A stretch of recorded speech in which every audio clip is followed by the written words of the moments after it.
The main character looked at the white sign. Rising from the ground, he thought that time and disasters, like a huge blade, cuts. Moving through the ruins, he noticed that times of disaster were cutting between old and new civilizations. Having stepped on the wreckage, the guy noted that now human civilization survives in this wasteland. He looked at the high wall and thought that huge fortress walls had been built, but order continued to collapse. The main character said with a serious look that the man said that before the disaster there was a lot of human technology. He asked why everything had disappeared now. Exhaling smoke, the stranger replied that they were in the hands of a few, and humanity's firearms were more powerful than he thought. Many workers stood in front of a huge wall. The main character asked if there was a weapon behind the wall and why not destroy it. Closing his eyes, the man asked how the interested parties behind the wall could refuse this natural class barrier. The plot tells us that when disaster strikes, survival is a must. The military walked through the settlement. The main character covered his face with a cap and hood. The military man asked if he wanted to go to Mount Jing, in which case he should ask Ren Zaiasu. As he walked past the military, he thought that this crowd of mercenaries lacked real combat experience. He wondered if they were heading into the wilds to die. A red light was visible from the forest. The main character was taken aback by this. He looked at the lava clot and saw a message that the breath of death had been detected.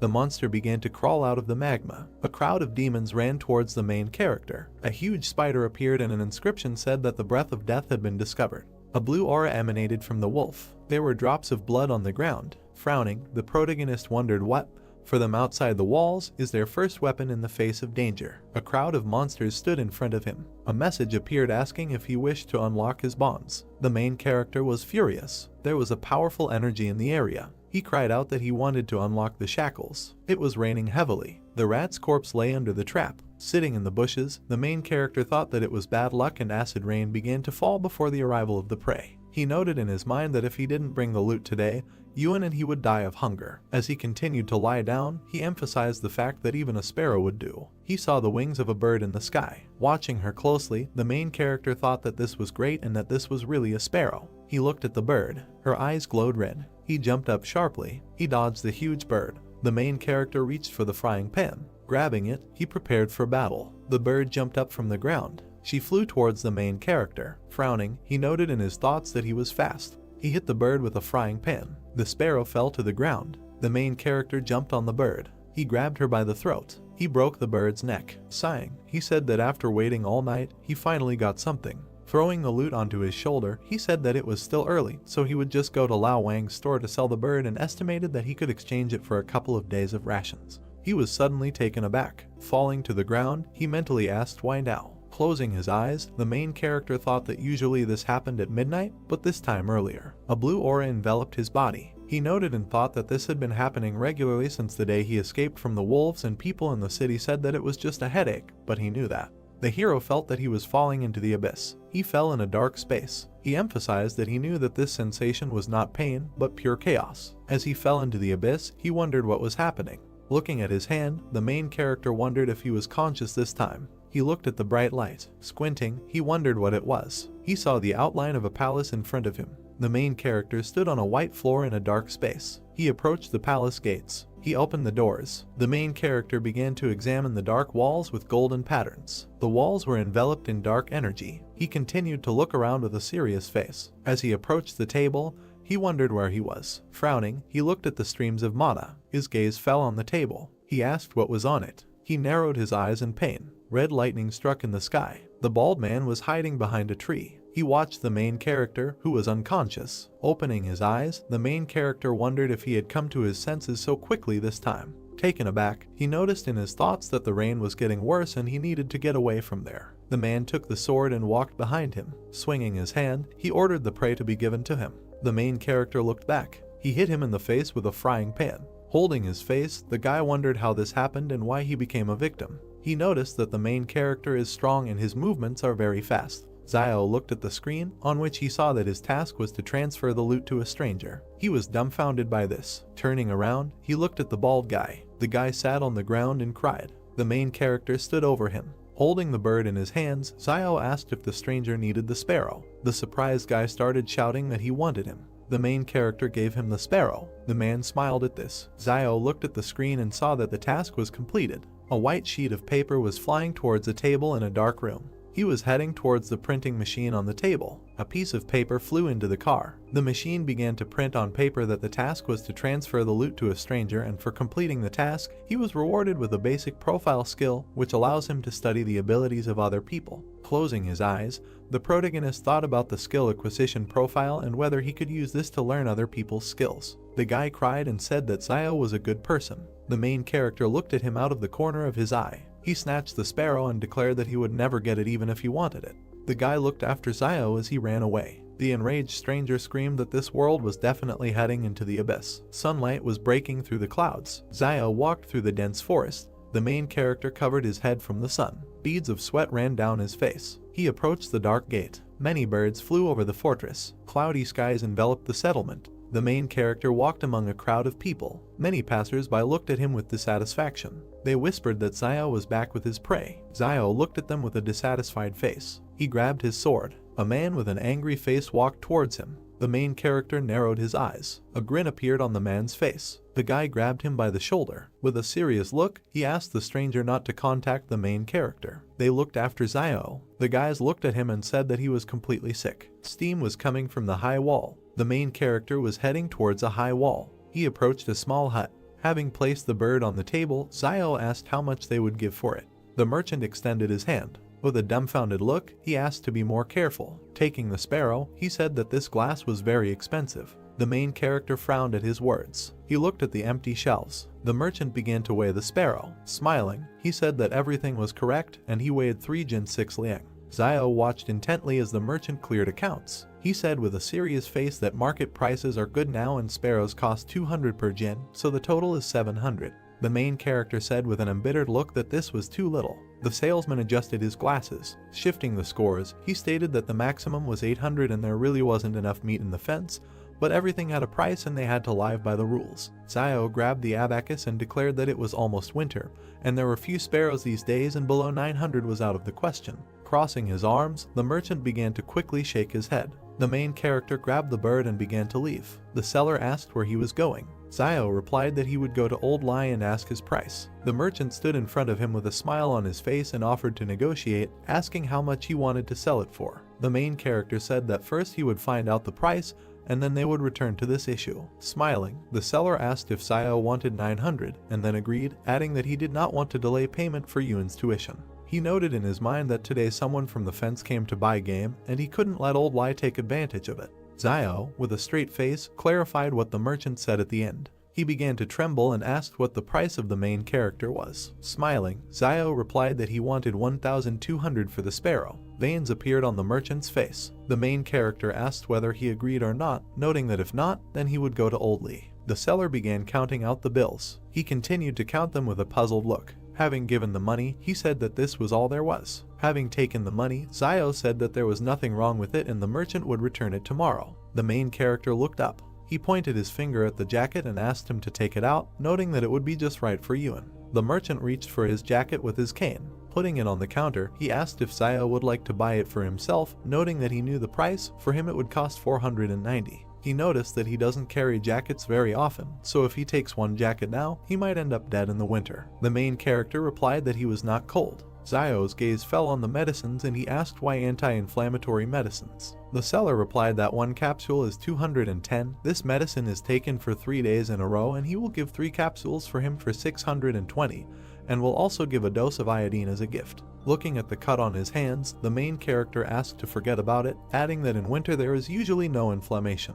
After giving the jacket, the merchant asked the next time Zio catches a sparrow not to kill it, noting that there are noble people behind the wall who want to keep it for fun. The main character replied that it is possible to live, but it will be more expensive. Zio headed towards the houses. He entered the hut. His brother was sitting at the table. He said with surprise that Zio had returned. Having sat down at the table, the main character asked how things were going with his homework. The brother replied that everything was fine. He just thinks that listening to a school teacher is not as useful as following the main character on a hunt. Looking at Zio, he asked when he could watch him hunt. Looking up, the main character replied that he could be killed at any moment while hunting. He asked if he would rather go to school and study physics and chemistry than hunt. He emphasized the fact that knowledge is the most important thing, and in this market town, no matter what chaos happens, no one will bother the teaching staff. Having stood up, Zio thought that it was a pity that training was so expensive, otherwise he himself would have gladly gone to listen. Turning around, he said that he had saved some of the giblets before selling the sparrow so that they could be used to make soup.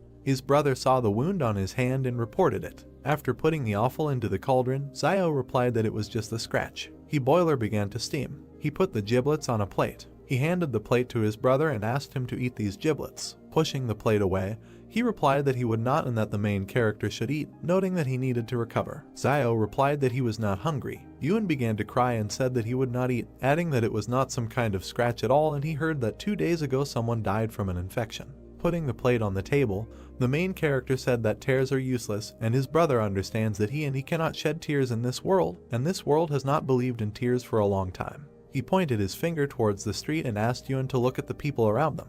He asked what would happen if someone came at night and stabbed them to death because Yuen didn't eat enough. Zio stated that he sent him to school because he had the ability for it, and if he studied well, he would not have to go into the wasteland early in the morning to earn a living like him. Yuen sat down at the table. He started eating the offal. The main character patted him on the head and said that usually when they go out, Yuen is damn smart and cunning, but as soon as they get home, he acts like a crybaby. Zio asked him to try on the new jacket when he finished eating. Looking at the main character, Yuen asked where his jacket was. Smiling, Zio said that he wanted to rest. The frying pan was empty. Lying on the bed, the main character thought about the palace that he saw today. He frowned. Zio suddenly opened his eyes. He began to look around. He saw the dark palace again. The main character noted in his thoughts that the palace had appeared again. He entered it. Zio began to examine the palace from the inside. He extended his hand towards the dark stream of mana. His hand began to sink into energy. He wondered if it was all in his head. The main character saw a typewriter on the table. He took a white sheet of paper. He read the sheet on which was written about the task he completed today. Zio looked at the car with interest. Looking at it, he noted in his thoughts that it was written about justice, decency,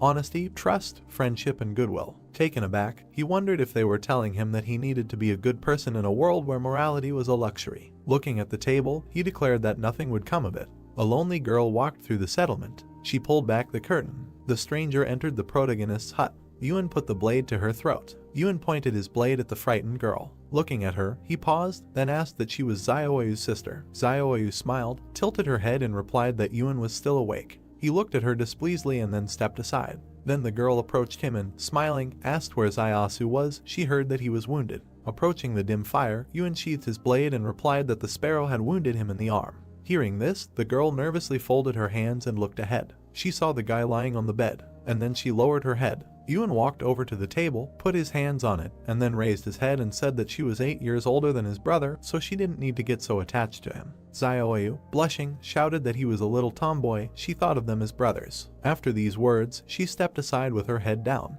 Yuen looked at the walls of the room with displeasure, and then suddenly the girl said that okay, she will go home, let Yuen tell his brother that she came by when he wakes up. She began to leave the house, and he watched this event. The girl moved away. Gradually her silhouette began to blur, after which Yuen climbed over the bench, and then he left the house and sat on his knees. He took out his knife and looked around, and then suddenly he noticed something. Someone told him not to constantly bully his sister, it's not easy for her anyway. Turning around, Yuen saw the protagonist in front of him. When he saw him, he said that his sister was unclean. He saw her smoking the other day. Cigarettes are only given out in factories outside the walls. Maybe she got them from some savage.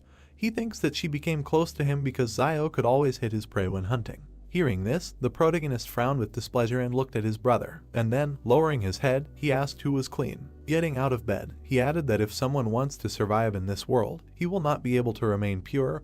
All this is imposed by life, you just need to keep your distance from it and not bully. Yuen, looking at his older brother, replied that everything was clear to him now. The protagonist sat down next to him, and he continued to say why he couldn't sleep, couldn't he? With his hands on the floor, Zio replied that he had something to think about. Looking around, he added that perhaps he also has some abilities. Hearing this, his brother said what he wanted to tell him. Zio did not listen to Yuen and, interrupting him, replied that he was not quite sure yet, he needs to try it to be sure. After which he carefully examined the sky. He remembered how he was hiding with Yuen in the forest in green capes. He thought that in the city they say that some people have special abilities, but before he did not believe in it, and only after meeting Liu Yuen did he believe a little in this. That day, Yuen closed his eyes and crossed his arms and said that he hoped he could hit the prey. Seeing this, Zio thought that his ability was this. A second later, the bird began to fall from the sky and he thought it was luck. Looking at the dead crow, he continued to think that, however, making a wish would have the opposite effect, and there would always be some minor illnesses and disasters. Suddenly, Ewan extended his hand upward and pointed his finger at the sky, saying that there were falling stars. Many stars were falling from the sky. Zio frighteningly grabbed Ewan's hands and shouted that he should not make a wish because suddenly it would come true again.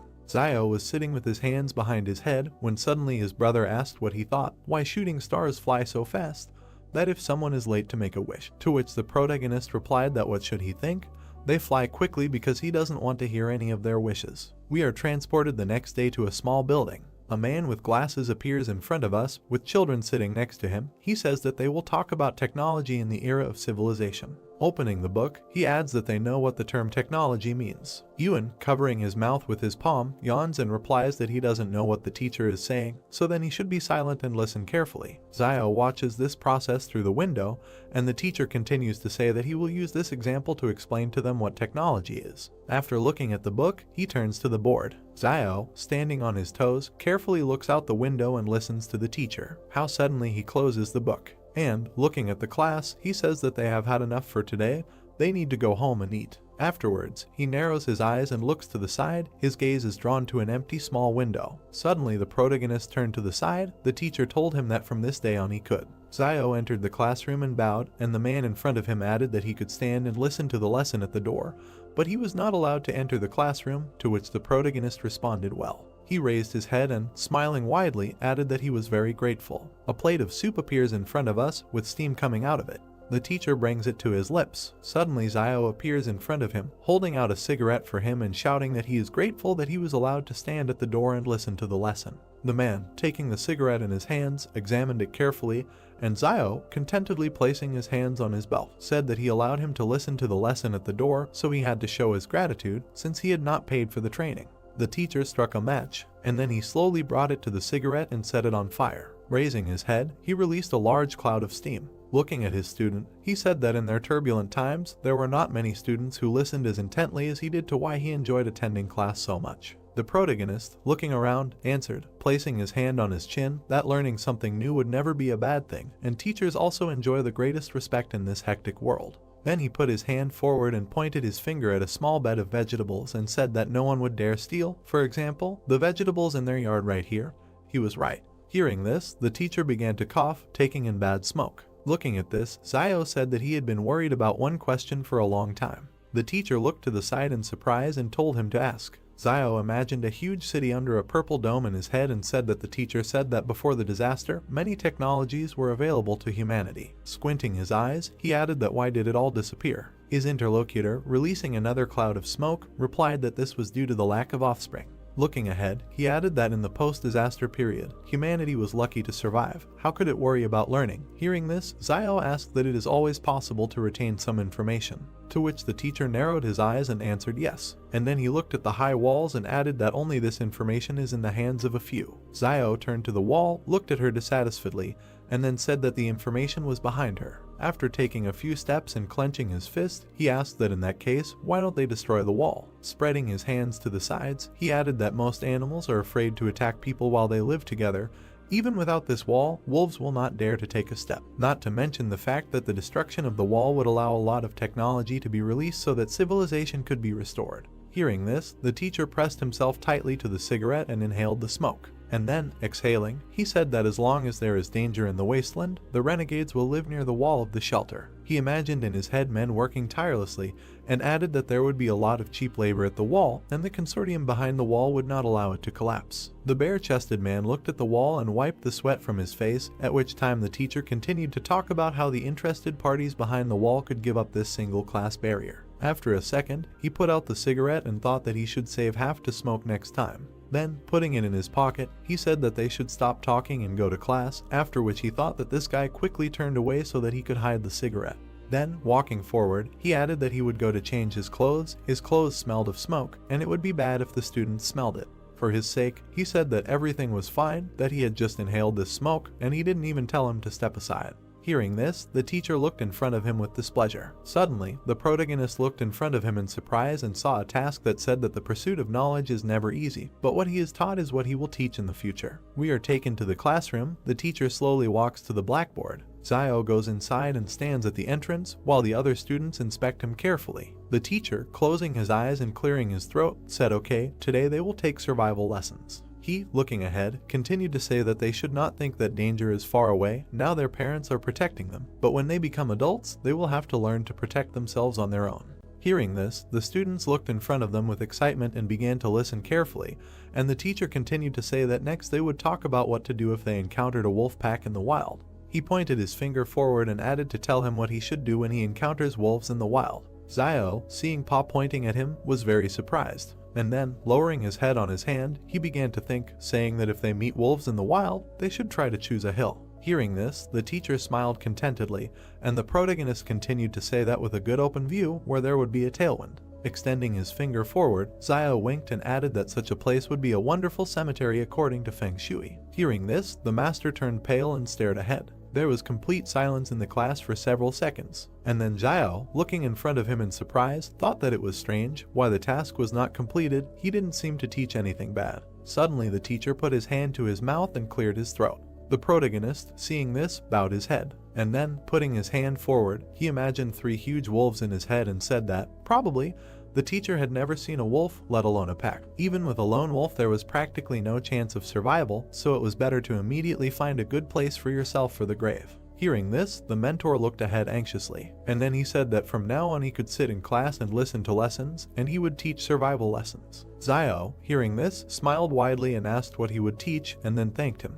Suddenly, a system message appeared in front of his face with the message that the reward for completing the task of the first force appeared. Purple energy appeared around him and his clothes disappeared. Looking at his arms, he thought that he really felt an increase in muscle strength. Clenching his fist and furrowing his eyebrows, he continued to reflect that it seemed to him that the palace was not a figment of his imagination, it had a special power. Putting his hand to his chin, he squinted his eyes and imagined a muscular guy in his head, and then thought that if the strength value of an adult man is 3, before he had 2.5, but if he adds 1. Having looked menacingly in front of him, he continued to think that this is not more than that of an average adult. Smiling maliciously, he thought that in this way his chances of survival in the wild would become even higher. Suddenly, Yuan appeared behind him, and his voice scared the protagonist. Yuan, looking at his brother, said that what he meant was that the teacher allowed him to attend classes at school and invited him to be a teacher. Throwing his hands down, he added that maybe he wanted to make him a successor. Zio, smiling, raised his hand and said that he didn't think so, most likely he just didn't have enough cigarettes. Hearing this, Yuan turned pale and asked if he was serious, to which the protagonist went down to his younger brother and, with a wink, replied that it would be nice to be a teacher. When he gets old, he will transfer this position to him. Then he turned around and, spreading his arms, added that, in the end, wild nature was dearer to him. Yuan gritted his teeth in displeasure and lowered his head, and then thought that this always happens. He, looking displeasedly at his brother, continued to think that if he gets something good, he immediately passes it on to him. Zio, taking a few steps to the side, said that it is good to be a teacher, but this is not for him. His brother must study hard and develop every day in order to become a worthy and smart person in the future. He understands this. Having not heard the answer, the protagonist and the task did not turn around, and then, extending his hand to his brother, he asked what he was doing, let him not lag behind, to which Yuan, running up, said that he was coming. Zio looked down and smiled. We are taken to the soldiers. They walk in an even column past the heroes. One of the fighters, with his hands behind his head, said that he just wanted to take a few days off, and now he was asked to go to Mount Jing. Zio, looking at the squad with displeasure, thought that these people were mercenaries. Passing by, another fighter looked at his comrade and said exactly what. But first they need to go to Quan Fuguyu and try to find someone who can show them the way. Frowning his brows, the protagonist thought that they were going to Mount Jing. This group of mercenaries from behind the wall lacked combat experience. Isn't it just suicide to rush into the wasteland like this? Then he walked past the girl. Suddenly he turned around and looked behind him. Looking at the leaving group, he thought that this girl, she gave off the feeling of a wild animal from the wasteland. Suddenly, Yuan, standing behind his brother, asked that he thought Fugui would recommend him as a guide. Everyone in the market town knew that he was very familiar with the wilderness. The protagonist, looking ahead, replied that usually you can go to the Jing mountain area on your own 2 feet and get out of their feet first. Whoever wants to let him go, but he won't go. There is something strange in this group, so they should better avoid there. We are transported to the evening. Zio enters the tent. He is greeted by a concerned Yuan, asking if his wounds are okay, to which Zio replies with a smile that everything is fine. His brother, frowning with dissatisfaction, shouted at him not to lie to him. Last time he already tried to hold on through force. Zio, going deeper into the tent,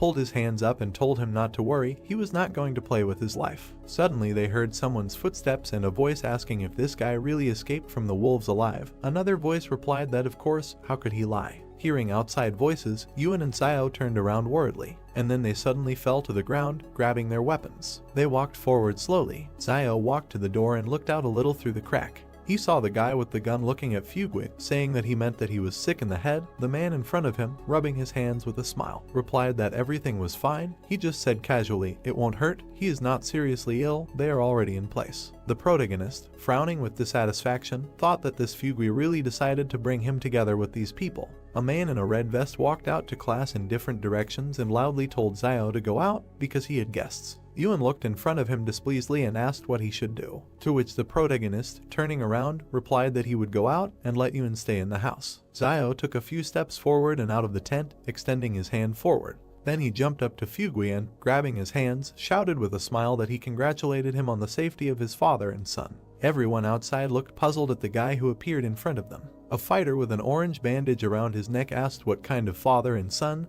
He meant capital and interest. A second later, he opened his mouth in displeasure and shouted that no, this schizo is definitely sick, what kind of nonsense is this? He grabbed Fugui by the collar and, pointing his finger at Xiao, shouted that yes, he was definitely sick, and he told him that everything was fine, at least he knew what would happen to him because of his lies. Afterwards, the squad began to move away, and Fugui, stretching out his hands towards them, shouted that they would allow him to explain, because Xiao may be sick, but this is not at all the case. Tears flowed from Fugui's eyes. He turned to the protagonist and asked him why he wanted him dead. And then he ran to the detachment, saying that they would allow him to explain. The detachment commander shouted that he was giving him time until dawn to find a suitable person for this job. Suddenly the girl with the sniper rifle stopped, and then, turning back, she looked at Xiao for several seconds. After a while she turned around and continued on her way. The protagonist noticed this and frowned, and then a bundle of paper and a system message appeared in front of him, saying that the necessary skills would be learned in a random order. He, looking in front of him in surprise, thought what random study meant.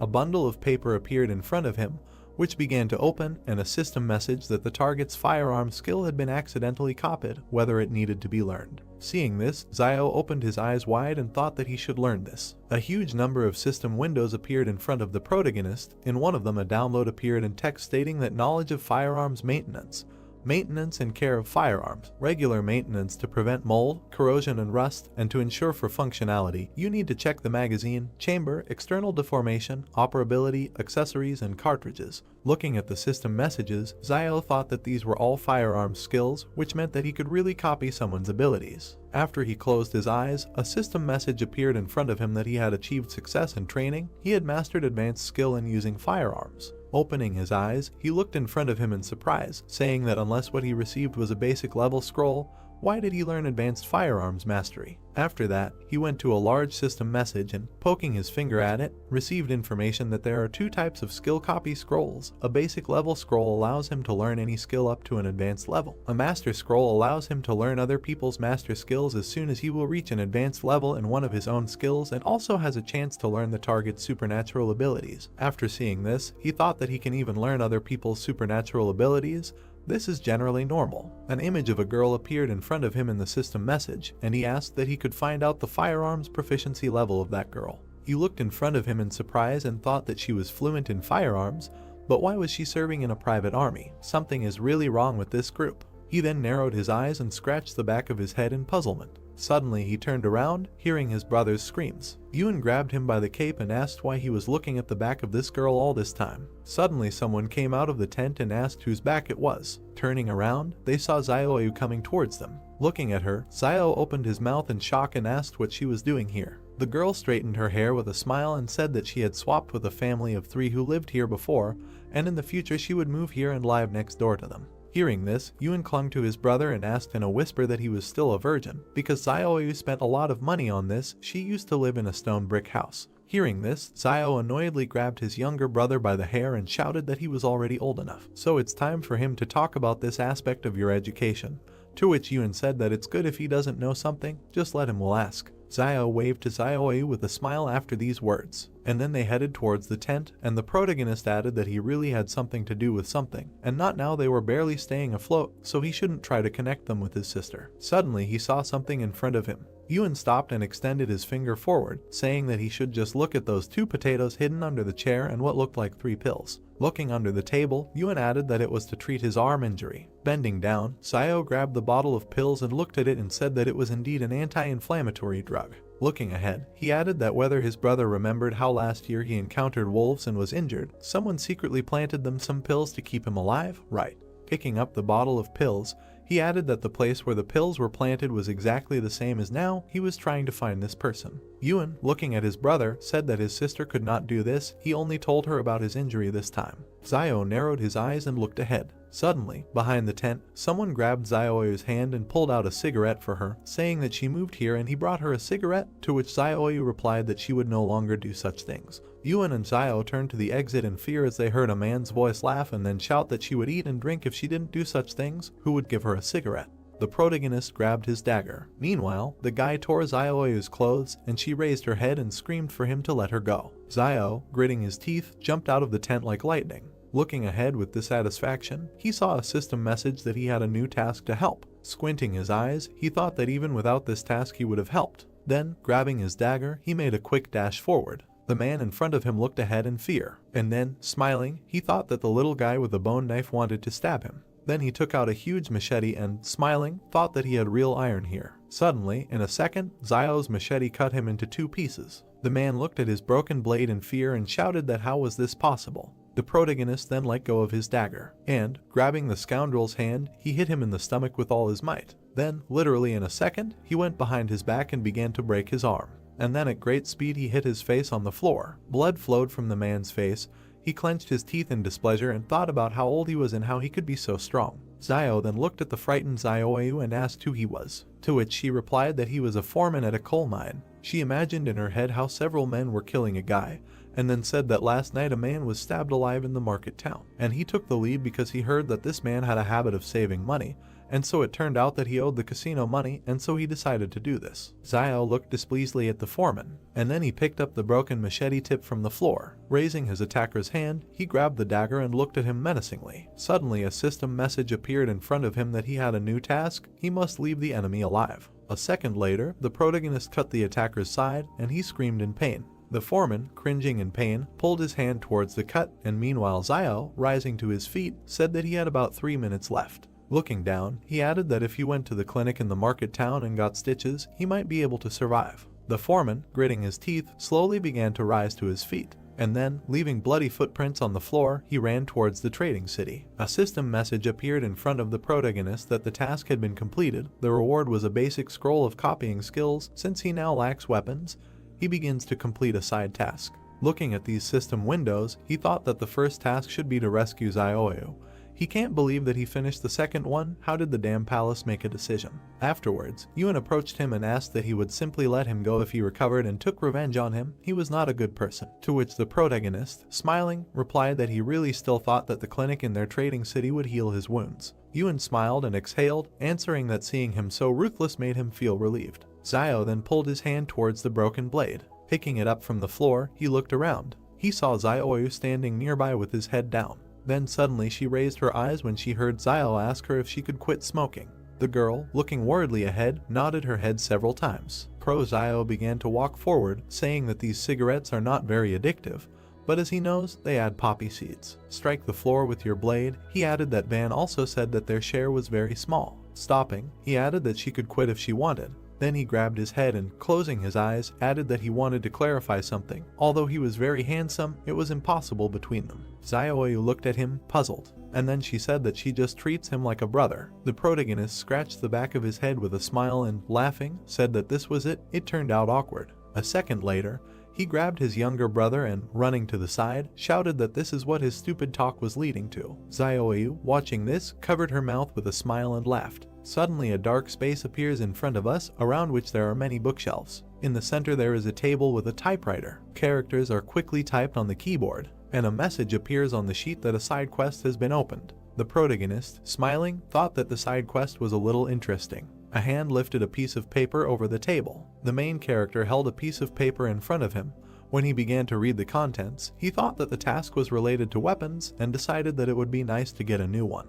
On the parchment it was written that since he lacked weapons, a side quest was opened, which was that he must receive 100 sincere thanks in order to unlock the weapon, and that also thanks could be used to exchange for items. Zio pursed his lips and looked down when he became indignant at the need to collect thanks, and sincere ones at that. The guy's attention was caught by another sheet of paper in the typewriter. It was written on the parchment that one thank you had been received from Zioyu, and that the unlocking of the weapon was 1/100th. Then the main character thought that the palace was quite accurate in its judgment, so he was glad that he saved not an insensitive person. The demon inside the guy rubbed his hands as he thought that it was a pity that instead of gratitude one couldn't collect negative emotions. Otherwise he would have tried so that in just a few minutes the whole city would be filled with negativity in his direction. Yuen was sitting at a table with a candle burning on it. Zio sat on the bed and asked the boy to thank him. Yuen opened his mouth slightly, sweat appeared on his face.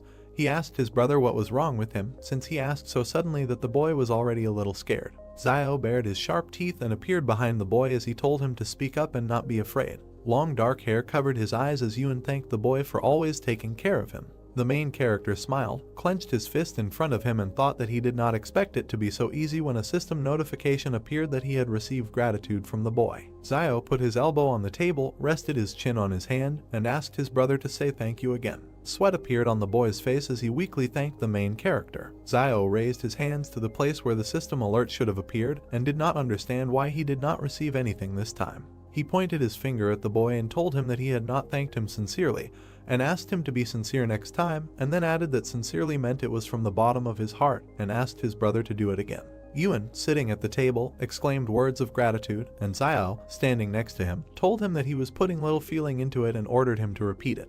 The boy folded his palms in front of him and drawled out the word thank you. The main character crossed his arms over his chest, shook his head and replied that this was still wrong, and that first of all he should experience emotions. Suddenly Zio stretched his hand forward, smiled broadly and said that it worked this time and that he needed to do it again. Tears flowed down the boy's cheeks. He did not answer. A cartoon appeared with Zio and his brother with the caption that 2,000 years had passed. Yuen put his head on the table and asked the main character sitting on the floor if this was his ability, and then said that his abilities had a bad effect on his voice, and Zio at that moment was thinking that after half a night of work, he only got one sincere thanks. The guy grabbed his head with both hands and said that he needed to come up with something else. 2 coins fell onto the wooden table. The main character put his hands on the table and looked up. He took the coin in his hand and looked at it. It turned out that there was a heart on it. On the back was an inscription that she was grateful to him for being with her all her life and for giving her the courage to be who she was, and that she was grateful for what he shared with her as her destiny,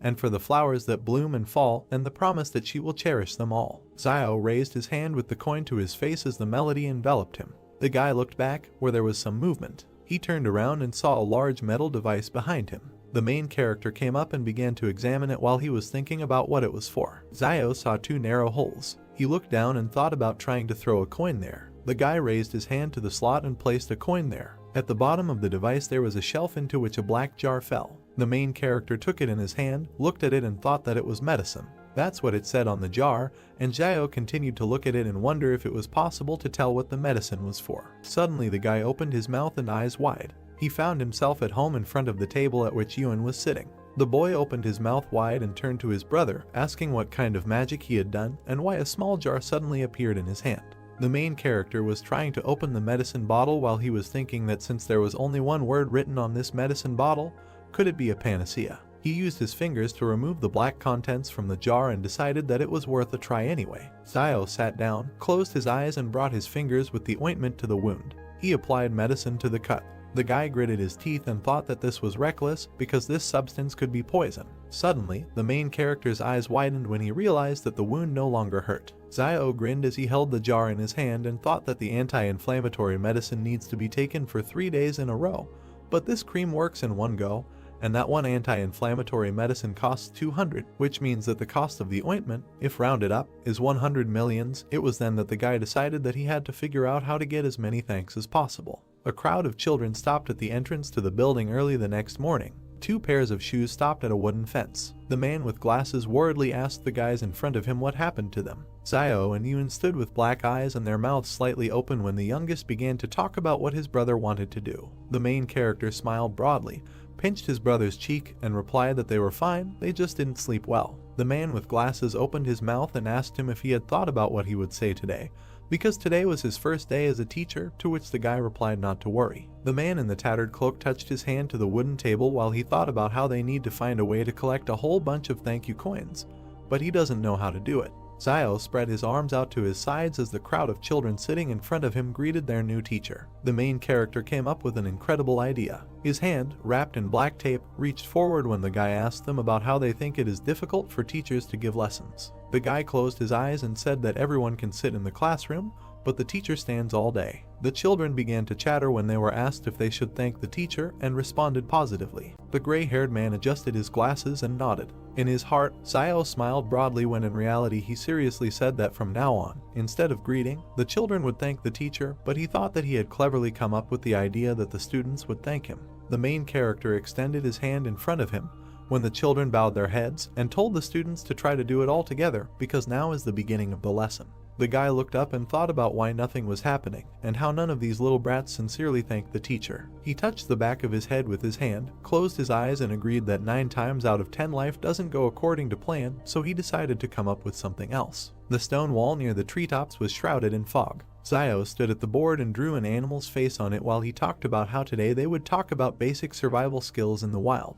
One student began to yawn, and the other opened his mouth and looked forward. Another student gritted his teeth and touched his face with his hand while Zio was talking about how rabbits in the wild do not attack people, and that they are about the height of a person's shin, and have great strength, and the boy was thinking that this guy is too talks a lot and that he still hasn't finished the lesson. The main character smiled while he talked about how the children should be more careful because it is very difficult to survive in the wasteland. One student raised his hand and turned to the teacher, saying that if he did not finish the lesson, it would get dark outside and it would no longer be safe to return home. Zio nodded as his hand with the chalk froze at the blackboard. He closed his eyes and raised his hand as he said that safety comes first, and then ended the lesson. A crowd of people ran out of the building into the street, shouting thanks to the teacher. Coins began to fall onto the wooden table. The main character beamed and smiled when he thought that the effort was paying off. He was touched that due to such a long lesson, the students were grateful to him. Yuen was walking next to Zio when he asked him not to delay his lessons so much in the future. The main character closed his eyes and replied that he was ready to give his life for education,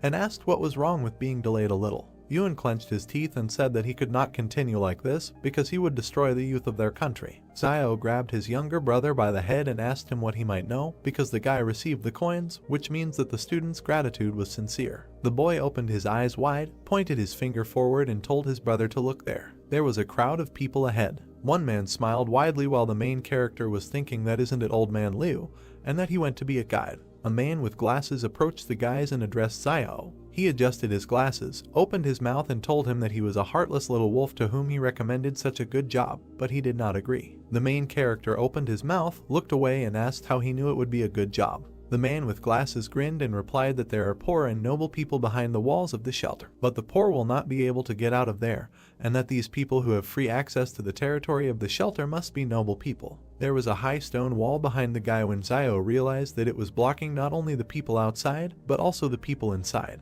He opened his eyes wide and looked to the side as he thought about how those inside the walls have a hard time getting out, but those outside are desperately trying to get inside by any means necessary. The man with glasses smiled and touched Zio as he said that he had heard from the staff that they were looking for a good guide from the trading city to take him beyond the wall so that they could use his services, and asked the guy about when else would he have it was such a wonderful opportunity. The main character looked to the side and remained silent when Yuen asked him why he didn't talk to those guys from the group again, because he was much better than that old man Liu. Zio turned his back to the bespectacled man and the boy and told him to get it over with and that it was time for them to go home. Near the door there was a wooden sign with hieroglyphs. Yuen pointed his finger to the side and tugged at his brother's cloak as he turned to him and asked if Sister Zaioi was there. A girl with long hair spoke to a man through the window and said that her earrings were worth a lot of money, so could he give her more, and she was told that she didn't really need to sell things, because she could just become. At this point, he was interrupted by Zio, who put money in Zaioi's hand and said that she didn't need to sell anything, because it was money for 3 anti-inflammatory pills. The girl's hand clenched the money as the guy replied that he was going to buy the medicine anyway, so she could take it, and that he didn't reject her kindness, but they shouldn't be so polite to each other in the future. The main character hit himself on the chest with his fist and said that if it weren't for the medicine that she gave them, he probably would have died, and that she didn't need to worry, because now, as long as he had meat, he would make sure that she had soup. Yuen touched his brother and told him in his ear that he had pronounced it wrong, because they usually eat meat together, but he said that while he eats meat, she will eat soup, and then the boy added that they don't have meat at home now. Standing behind him, Yun nodded as Zio looked determinedly and asked to be allowed to say differently. The protagonist pointed his finger at Zio and exclaimed that in the future, if he has a full bowl of soup, then she will always have a bowl to wash it. The girl smiled, closed her eyes and replied that from now on she would wash the dishes and laundry for him. The man knelt down and began to beg the doctor to help his family. A man in a white coat stood next to the wounded guy while the man at his feet talked about how their family could not survive without him. The man looked down and asked what was the point of visiting a doctor if they couldn't afford it. Zio and Yun stood and watched as the door slammed shut in front of the kneeling girl. The main character opened his mouth, turned to his brother and said that he should remember this, because in front of him is their reality. Drops of rain began to hit the roofs when a voice said that acid rain was coming and that they should go home quickly. The girl and two guys ran in different directions, trying to hide from the rain. Yun turned his head to Zio and said that it is very easy for doctors to receive gratitude, because they all thanked the old doctor when he was still here. The main character lowered his hand when his brother said that it was a pity that he didn't know anything about medicine. The guy asked what kind of nonsense he was talking about. Zio's eyes widened when he thought that even if he didn't know how to heal, he could learn. A piece of paper appeared above the typewriter when the main character added that if he became a doctor, he would be able to earn money and receive gratitude, and thus solve two problems at once. The door that led into the building was illuminated by the sun. Zio sat against the wall of the house with a sign and thought that he didn't know what time the clinic usually opened, but it wouldn't hurt to come early. The clock struck 2 o'clock in the afternoon when the guy wondered if it was time for him to show up. The door opened slightly. The man in the robe came out, stretching and yawning. Suddenly, he opened his eyes wide and screamed. He stood on one leg next to the guy sitting on the ground and asked him what he was doing here, squatting, and Zio told him to mind his own business and not pay attention to him. The man in the robe touched the door and said that if he wanted to see a doctor, he had to bring money, and that without it he could sit here all day. A piece of paper appeared in front of the main character, and he laughed when a system notification appeared that the target's skill would be learned at random. The guy's hand squeezed the sheet. An alert popped up asking if he wanted to learn the target's skill called Deception, which was randomly selected. The paper disappeared from Zio's hand. He opened his eyes and mouth wide and thought that he was here to learn medicine, and that there was no point in learning Deception, and also that this random skill was too random. The main character turned his head and gritted his teeth as he thought about how this guy was so disgusting that he had a skill in Deception. The man in the robe was holding something in his hands when he turned his head and looked towards the guy. Sweat appeared on his face. He opened his eyes wide when he remembered that he knew Zio, and thought that it was not for nothing that he seemed familiar to him, and that he was a well-known cruel guy in the city. The man was scared when he did not understand what he wants from him, because he didn't contact him. The main character pointed his finger at the system window in front of him and wondered what level of medicine this doctor had. In response, a message came with the words that from the information about the target it is known that he does not have any medical skills. Zio clenched his fist and gritted his teeth as he protested that how could he be a doctor without medical skills. The guy threw a frying pan at the head of a man in a white coat and shouted at him that he had been making money from fraud all these years. The man began to cry and told the guy not to talk nonsense and that he was not deceiving anyone. Zio turned around and walked away from the man in the white coat, holding the frying pan and touching his face with his hand, thinking that he would have to think again about how he could become a doctor without studying medicine. He looked at his hand and realized that the wound was almost healed. The guy remembered the metal device and smiled when he realized that he could heal cuts. The main character entered the house and asked Sister Zio what she was doing here. The girl was sitting on the bed and holding a black thing in her hands when she said that she saw that the clothes he was wearing were torn, and therefore came to sew them up for him. Yun was carrying a plate in his hands as he passed by Zio when he asked what he had in his hands, and he replied that it was Sister Zio who had prepared the porridge for them. The main character pinched his younger brother's neck and asked him if he had said thank you to the girl, to which Yun replied that he had not said so yet. The boy bowed and thanked Zio, and the girl jumped up and told Zio not to hit his brother, to which the boy replied that he could be spoiled with him, but he couldn't be like that with others. The girl sat down by the fire and put food on a plate while she told the main character standing next to him that it was time to eat because they were still growing. The guy opened his eyes wide and beamed when he thought that they had never been told that they were still growing. The girl handed Zio the soup and told him to take the food and sit at the table. The guys bring the plates to their mouths with both hands. The main character looked at the sewn item and said that his sister knew how to sew very well, and then asked why she didn't come and help them when they opened a clinic for treating cuts. Things were lying on the table when a voice asked why he suddenly wanted to open such a clinic. The moon was shining above the house and the stars were shining when he replied that she would know about it when the time came. Zio lay next to his brother with his hands behind his head. He closed his eyes. The guy opened the door saying that it was time to look at what he had received over the past few days. There were 3 coins in his hand when he said that he had exchanged his gratitude coins for a bottle of black medicine yesterday, and that he now had 3 left. The main character sat down on the table, smiled, and said that 1 gratitude is equal to 1 jar of black medicine, and 1 jar is enough for 3 people, and then added that in this case 1 and 3 is the right decision. He held the bottle in his hand while he thought that the more black bottles he bought, the more gratitude coins he would receive, and that he might be able to unlock his weapon faster. He turned his face to the wall when he decided it was time to sleep.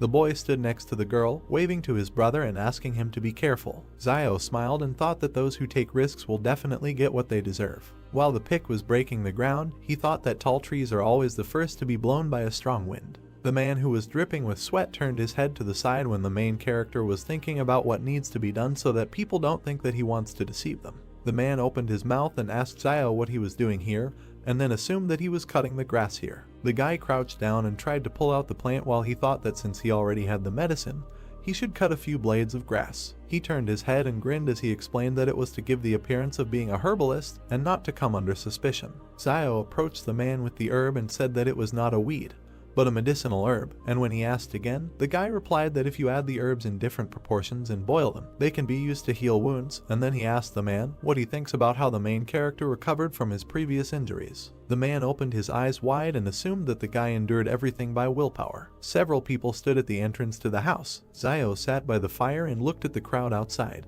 He opened his mouth and smiled. Men on the street stood and discussed among themselves. Birds were flying over the roof of the house. The main character gritted his teeth and looked away irritably when he thought about why no one was asking anything.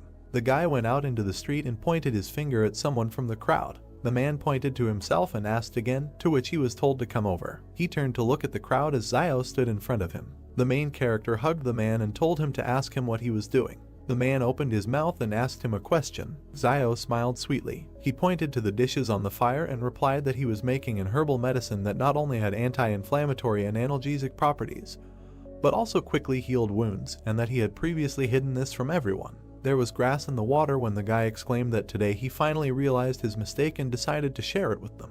The men began to discuss among themselves that everyone knew that he simply endured everything out of character, and that no one would believe that he could treat anyone. When Zio exclaimed that he was going to open a clinic for treating cuts and called them to his place if someone will get hurt. When people turned away and began to leave, the main character thought that this was not normal, that no one cared about him. A man suddenly approached the guy. Zio saw his bandaged hand. He grabbed it and asked the man if he had injured his hand while working, and if he wanted to get excellent medicine. He was told that he didn't need anything. The main character put the man against the wall, holding a can in his hand, told him to just think of it as an advertisement, and said that this time he would cure him for free. The guy waved to the man running away from him. When he entered the house, Ewan asked him why he was giving out medicine for free. Zio gritted his teeth and replied that he should not ask, and that next time it would be better to die than to repeat this, but thought that the beginning is always difficult, and that he should control himself because those who achieve great things achievements do not pay attention to little things. Birds flew over the stone wall the next morning. When Zio left the house, someone was waiting for him on the street. The main character opened his eyes wide and asked the man what he was doing here so early, because he hasn't been going out to catch sparrows lately. Old man Wang with glasses smiled widely and asked the guy if he had cured Tedu from the eastern part of the city yesterday. The main character closed his eyes when he learned the man's name. The guy crossed his arms and replied that he worked without intermediaries when Wang asked him if he still had the medicine and suggested that Zio give it to him and he would sell it. The man with glasses beamed, smiled widely and replied that he could sell him some then, and the guy said that he didn't seem to be injured. Wang raised his hand in front of him and said that yesterday Tedu felt that something was wrong and wanted to know what kind of ointment the main character gave him, and decided to taste it. At that moment sweat appeared on Zio's face and he asked if this black medicine could be taken orally. The man's glasses flashed when he said that Tedu took this black ointment and tumbled with his wife all night, and then asked the main character how much of this medicine he had and where he got it. Zio closed his eyes and replied that he inherited it. The guy looked at the man with glasses, grinned and asked why he, a bachelor, needed this ointment. Van smiled and replied that the guy should not worry about it, and the main character put his hand in front of him and said that the price of introduction was 600. They put money in his hand and thanked him when a system notification appeared that he had received gratitude from a man with glasses. Zio looked after the smiling man indifferently. There was fog at the gate to the building. Van held a black jar in his hands and smiled. He handed the medicine to the man in the black suit, saying that he had brought this thing. An overhead view of the wooden shacks, Zio standing in front of the sign on his house. On the sign in front of the hero there is an inscription that this is a clinic for the treatment of cuts. The hero looks at it with pleasure and is glad that it is finally opening. 3 pairs of male legs, blood dripping on the ground, someone complaining that he can't do it anymore and that he's in damn pain and can't run anymore. 3 wounded villagers, one is bleeding from his arm, another is holding his shoulder, and the third is holding his leg. The man in the center, in a purple shirt, says that they need to hurry. The hero notices men passing by who are heading towards the charlatan's clinic. A man in a white jacket happily notes that they are already near the clinic. Zio's eyes begin to shine when he realizes that these are his first clients. A task window appears that says that the hero needs to save 3 patients. Zio thinks that he did not expect the first patient so soon. Zio puts his hand on his head, sighing and asking for an apology. He runs up with a sharp jerk towards the men, who have not even had time to notice him yet, grabs them from behind, jumping on them. The hero throws the wounded near his hut, tying them up.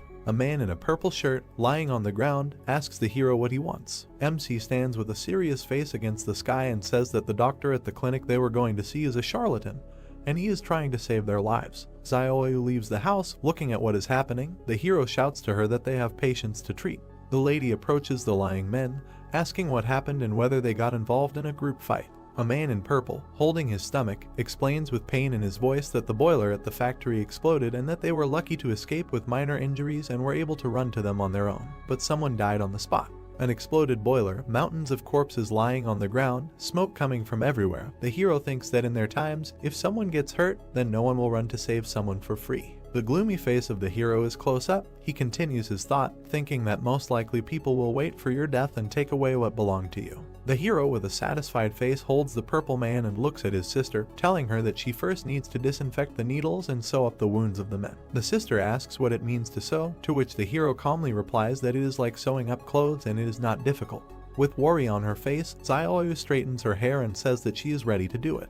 The needle warms up in a woman's hand over a candle. The sister inserts a hot needle into the man's arm. The man screams in a frenzy of pain. His whole face is distorted.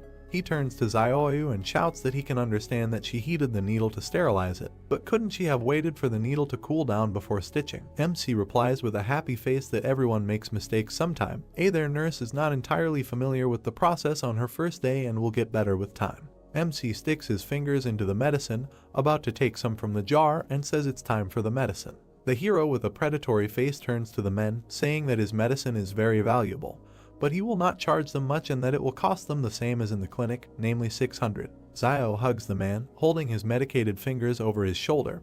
He says that for his work the man gets 2,000 or 3,000 a month, so he should be able to pay 600 for his life. The man, clearly afraid of the hero, says that I agree, the hero just needs to go easy on him. One of the patients stands up from his seat with a sharp movement, preparing to run. He runs out of the shack, attracting the attention of his colleague and hero, who says that escaping from his clinic is not so easy. The man in the gray shirt is also about to give up, but the hero grabs him by the shoulder, saying that the patient has escaped and Sister Zioyu needs to sew up the wound of the man in gray first. Zio runs out of his blade at great speed, catching up with the escapee. Zioyu, folding his arms on his chest, asks the man in gray if he also wants to run away, and if he also wants to run, then she will sew him up later, to which the man, looking down glance, replied that no, he would not run and let his sister stitch it up. An escaped man leans on some shack, breathing heavily. MC grabs the man who thought he had gotten away and says that it's good that he runs fast. The man turns around in horror, and his brain begins to work at increased speed, trying to comprehend what is happening. The hero asks how far the man is going. With a dissatisfied face, Zio towers over the man and says that it is time for them to go get treatment. The hero carries a man on his shoulder, where 2 people are already lying calmly, resting on a mattress. He says that they have returned. Zioyu sews up the hand of the man who was just brought in. He sighs, enduring the pain. The 3 of them lie on the mattress. The escapee notices that nothing hurts anymore and it seems that the medicine is really working. The task window reports that the task is completed and the hero's reward is 1 point each of strength and dexterity. A task window pops up in front of the hero, where it is written that his new task is to cure 10 patients. The hero thinks that this turns out to be a chain of tasks. Night falls and the crescent moon glows brightly above the shack. A view of a shack with a light on inside and someone shouting that something terrible has happened and that wolves have broken into the town. Zioyu and Yun wake up and try to understand what happened. The brother asks MC if the wolves will come to the trading city. Close up of the hero's serious face, He says that wolves are smarter than you might think, so they won't risk coming to the city. The wolves surround the plant, and the hero says that they were most likely attracted by the bloody smell in the place where the boiler exploded. MC says with a straight face that after all, they have a wall standing behind them to support them. Ewan looks at his brother blankly. The view moves away and the younger brother asks how Zio survived when he met the wolves and says that he never told him that.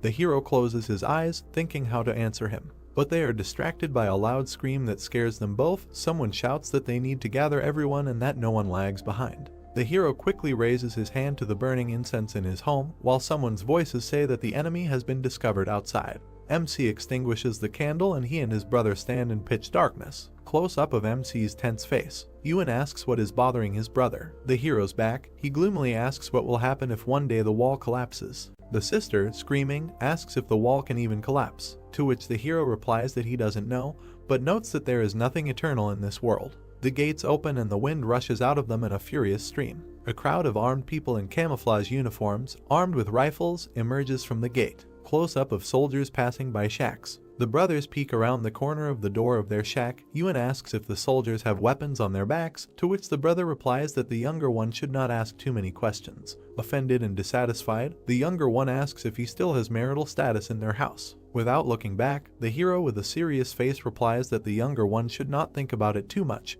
and that his place in the family is simply to live. Two soldiers walk behind each other. The one in front stretches his back, asking if they can't just go back if only a few people died in the factory, and complains that they will now have to kill wolves all night. The second soldier walking behind, shouting, replies that he should shut up, because this is a task from above and he needs to stop complaining. But the one walking in front, carefree, answers, asking what his colleague is afraid of because the officials do not hear them, and they, most likely, are still in bed with women. A close-up view of the weapon that is hanging on the soldier's back. MC thinks that his study skill is very useful and he knows everything about their weapons, and that once he can get his hands on the weapon, he will immediately be able to use it. View of the ever-retreating soldiers walking among the shacks. The hero, coming out of the corner, tells his brother that he is going to Sister Zioyu this evening and that he will return when Zio returns. Ewan shouts at his brother's back, asking where he is going. But with a sharp movement, the hero runs away from his shack without answering his brother. The quack doctor pushes, trembling all over, and thinks that something is not working.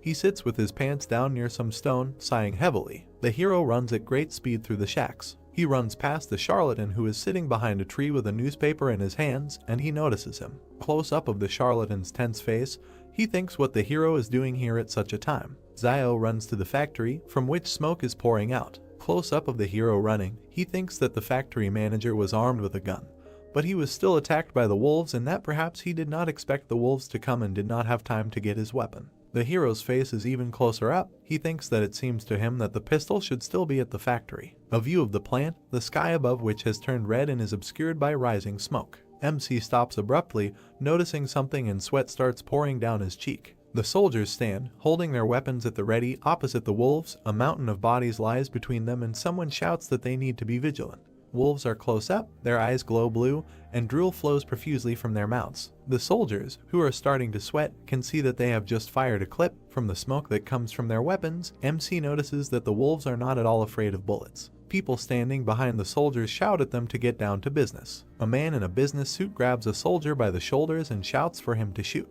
A shot is fired, the bullet hits the paw of one of the wolves, and a trace of pain appears on his face. The wolves look at the reader and begin to walk towards the soldiers. Immediately, many wolves jump up and attack the soldiers from above. The man who just fired the shot screams in horror. You can see how the wolf cuts the soldier's head. A huge stream of blood flies through the shadows. MC, meanwhile, begins to bypass the firefight, moving through the courtyards of the plant. Around one of the corners he sees a battle going on. Blood is spraying from someone, and the hero thinks that a private army is fighting the wolves and all the personnel have been recalled, so the side of the factory in which he is now must be safe. The hero stands with his back to the concrete slab and carefully looks out of it. There are several bodies lying behind the slab, and there is blood all over the floor. He looks at the lying body and thinks that, judging by the appearance of the bodies, the wolves killed everyone in one fell swoop, and in his thoughts he rejoices that he escaped them. Zio, with determination in his eyes, looks up and thinks that he needs to get inside and check. He looks at the tall factory building and begins to move towards it, the legs of a hero preparing to jump.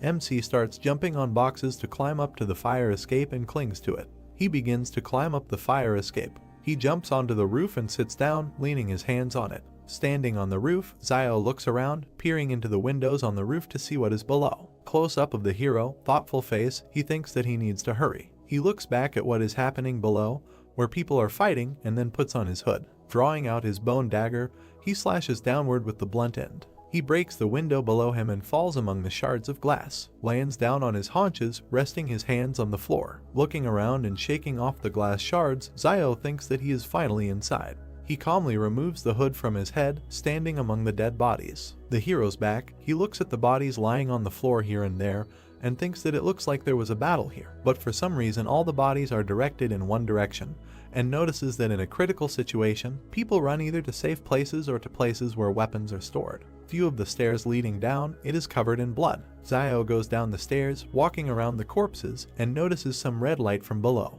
A close-up of his face, he thinks that this is most likely a shelter in case of emergencies. A stone door with 3 red lamps on top. Under the door of the shelter lie torn bodies, some of which are leaning against the door. Zio touches the door and, not understanding himself, asks if the door is locked. He knocks on the door with his hand. He leans against the door, trying to hear something. Someone presses a button with their hand and the door begins to open slightly, which MC notices, thinking that someone is opening the door. Rushing under the door, Zio notices a man in a business suit holding a gun in his hand. He asks if a man has come here to save him. Suddenly, the man in businesslike looks changes when he realizes that the person who came here is not from the army. Zio slides in front of the man, looking at him with anger in his eyes. The man points a gun at MC, bares his teeth and shouts that it means a little thief has come to him, who took advantage of the explosion, and adds that he knows that the one who came is Zio from the trading city. The hero stands up and examines the man and realizes that it is Wang Dingyang, and asks himself if he is not the manager of the factory. Wang, with a sharp movement, keeping Zio in sight, closes the door of the shelter. Zio looks at the door as it closes and realizes that Wang wants to trap him there. He, at this time, takes the pistol in both hands and with an evil grin looks at the hero,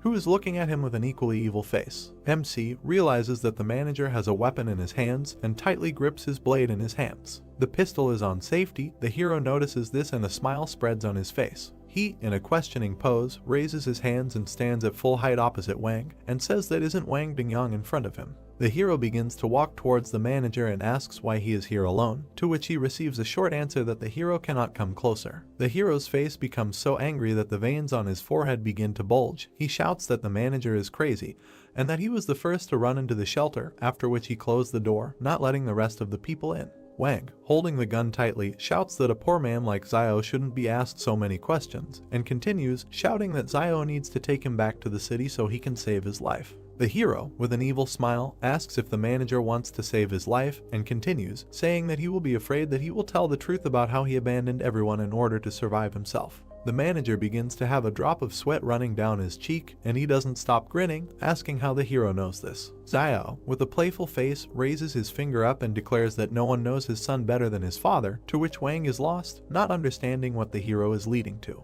Wang, no longer grinning, but just angry, shouting, doesn't the hero think that he doesn't dare to kill him? View from above, of Wang and Zio standing opposite each other. The manager shouts that he will shoot the hero and will continue to wait for the army to arrive, and that he is a man from behind the wall, and that means that the army must come to the rescue. The hero jumps and makes a dash towards the manager, and with a dissatisfied face asks if the manager doesn't know that his weapon is on safety. The manager frantically realizes the MC's words and looks back at his gun.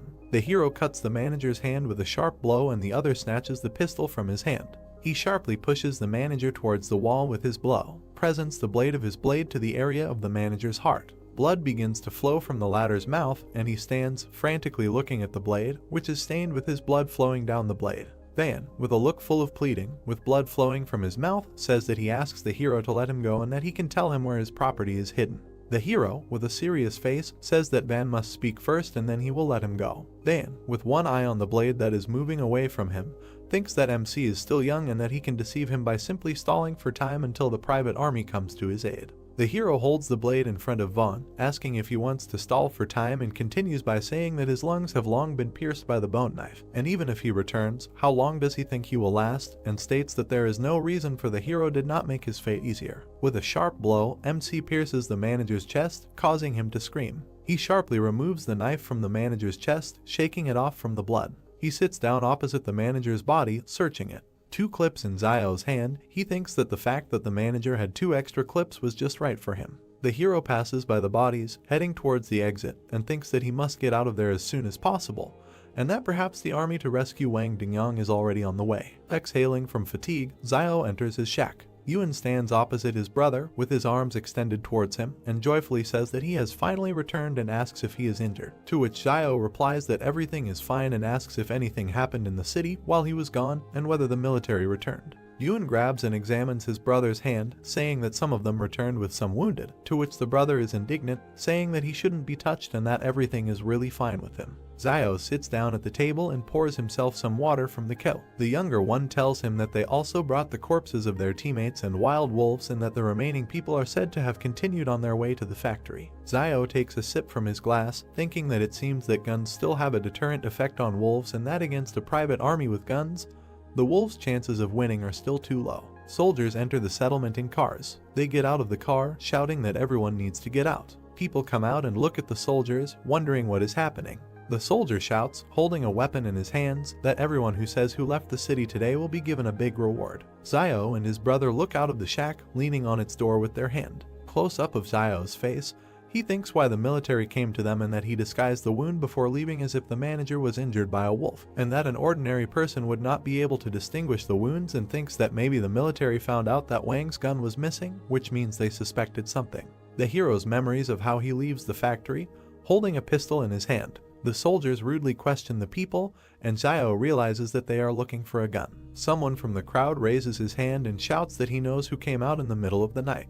The quack doctor shouts that it was Xiao and that he saw it with his own eyes. He turns and points his finger in the hero's direction, shouting that it is him. The hero's eyes are close up, sweat begins to flow down his cheeks. The soldier points in the hero's direction, instructing his subordinates to search Xiao. Old man Wang rushes out of his seat, waving his arms and shouting that Xiao is the same guy that Boss Luo asked to keep an eye on over the wall, and that they can't treat him like that. The head military man asks what Old Man Wang means, to which he replies that they can ask Boss Luo themselves why he is being looked after, but he has no right to speak. The military man remembers a man with a red shirt and rings on his fingers, realizing who Boss Luo is. He raises his head to look at Old Man Wang and shouts that even if Xiao is one of Boss Luo's men, then this is a serious matter and that the culprit must be found, after which he will personally go in the evening to make amends to Boss Luo and explain everything.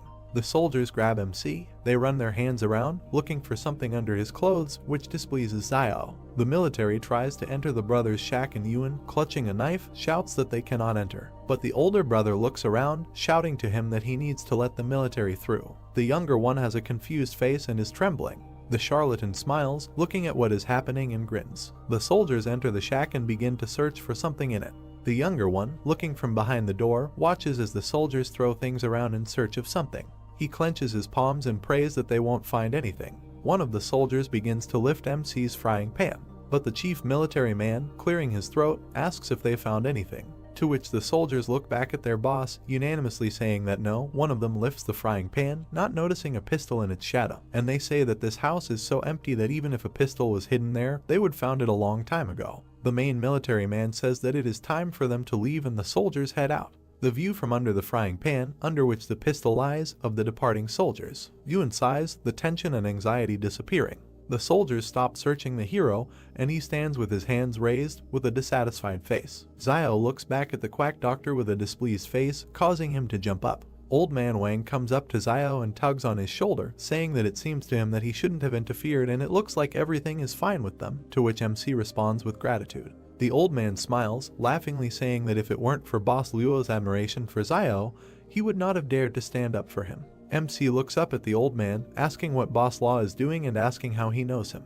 The old man, leaning close to the hero, says that Boss Luo is a representative of the consortium beyond the 113th wall and that he is simply delighted with his medicine. Xiao suddenly realizes that Wang sent his black medicine right beyond the wall. Holding the hero's shoulder, the old man continues, saying that Boss Luo said that from now on, if he delivers the portion on time every month, then he will guarantee that there will be no problems in the future outside the walls. Xiao looks around, asking if Wang could talk to Boss Luo and get them behind the wall. The old man wrinkles his face with displeasure, saying that they are all polluted people and how can they get behind the wall, and asks, saying that who will collect herbs for Boss Luo in the field if MC gets behind the wall. Wang sighs, saying that he also wants to get inside, and Xiao understands that if this Boss Luo still wants to benefit from him, then he would not let him go beyond the wall. Yuan, holding his head, approaches his brother, addressing him. He grabs him by the jacket with a trembling hand, sweat streaming down it. Xiao looks back at his brother, who has already simply fallen down. He looks down in horror and screams his brother's name, realizing what happened. The hero sits on the bed, touching his hand to his brother lying next to him. Xiao frowned and looked at him, telling him not to be so stupid. He might die from this fever. He thought that his brother had made a wish again to save him and would get hit back. Yuan opened his eyes and said, "But what if something happened to him?" The girl squeezes water out of a towel. She placed it on the boy's head. He turned his head, looking at her, and asked for forgiveness for causing her problems. She touched the towel on the boy's head and said with a smile that the two of them were just big kids. But if they weren't more mature than other kids, they wouldn't be alive now. He added that basically his brother is amazing. The hero looks thoughtfully at his brother, whom the girl is caring for. Xiaoyu and the boy turned around as the boy got out of bed and told them not to worry. He would lead them all to a good life. A doorway, a faint light inside the hut, a basket hanging on the wall. Yuan asked if it was really him. It was so cheesy. The sun illuminates the entrance to the house. The guy bent down, moved the fabric hanging over the doorway with his hand, and held a bucket in his other hand. He raised his head with a question. They called out to him and congratulated him. A man with glasses stands in front of him, holding a box in his hands, smiling, and asked if he hadn't heard that Tong was scared to death last night and ran away with the money, and now he is the only doctor in the city. The man extended his hand to him, said that the manager behind the wall had allocated Xiao Tong house, and he could move there today. He added that he had prepared a small gift for the brothers. The guy was surprised. The man put a box in his hands and said, "They are growing, so let them eat this to support their bodies." Xiao asked what it was. He opened the box. There was a nest on a white cloth. The man explained that this was a swallow's nest, which he had kept for many years. It was an excellent tonic. The guy took it with 2 fingers, looked to the side, said that he heard teacher Jing say that swallows' nests are held together by liquid, and that he thought that ordinary water should not be so viscous, so most likely the swallow uses for this your saliva. The man raised an eyebrow, sweat running down his face, looking puzzled. Xiao, with a sly smile, hands the nest to the man. He put his hands forward, loudly said that he should not give it to him and not be so disgusting. He added that there is also a bloodbird's nest, and asked what her nest is made of. Then, as he thinks, the hero suggested that it was from sputum with blood, and admitted that he was just joking. Let him not pay attention. The man put his hand on the guy's shoulder, suggested without further ado that he get straight to the point, said that Xiao had not gone to buy herbs for the last few days, so that black medicine should soon run out. He asked if this was so. The guy looked at him thoughtfully. The man shuddered. Xiao said, "Didn't he buy it recently?" He pushed the hero away with his hand. The hero smiled. He said loudly that the guy knew that he bought it for the big man behind the wall. Xiao turned away. Picking his nose, the man raised his fist, asked him not to pretend to be stupid, because without him sending the medicine, the hero would not have been able to get the clinic for almost nothing.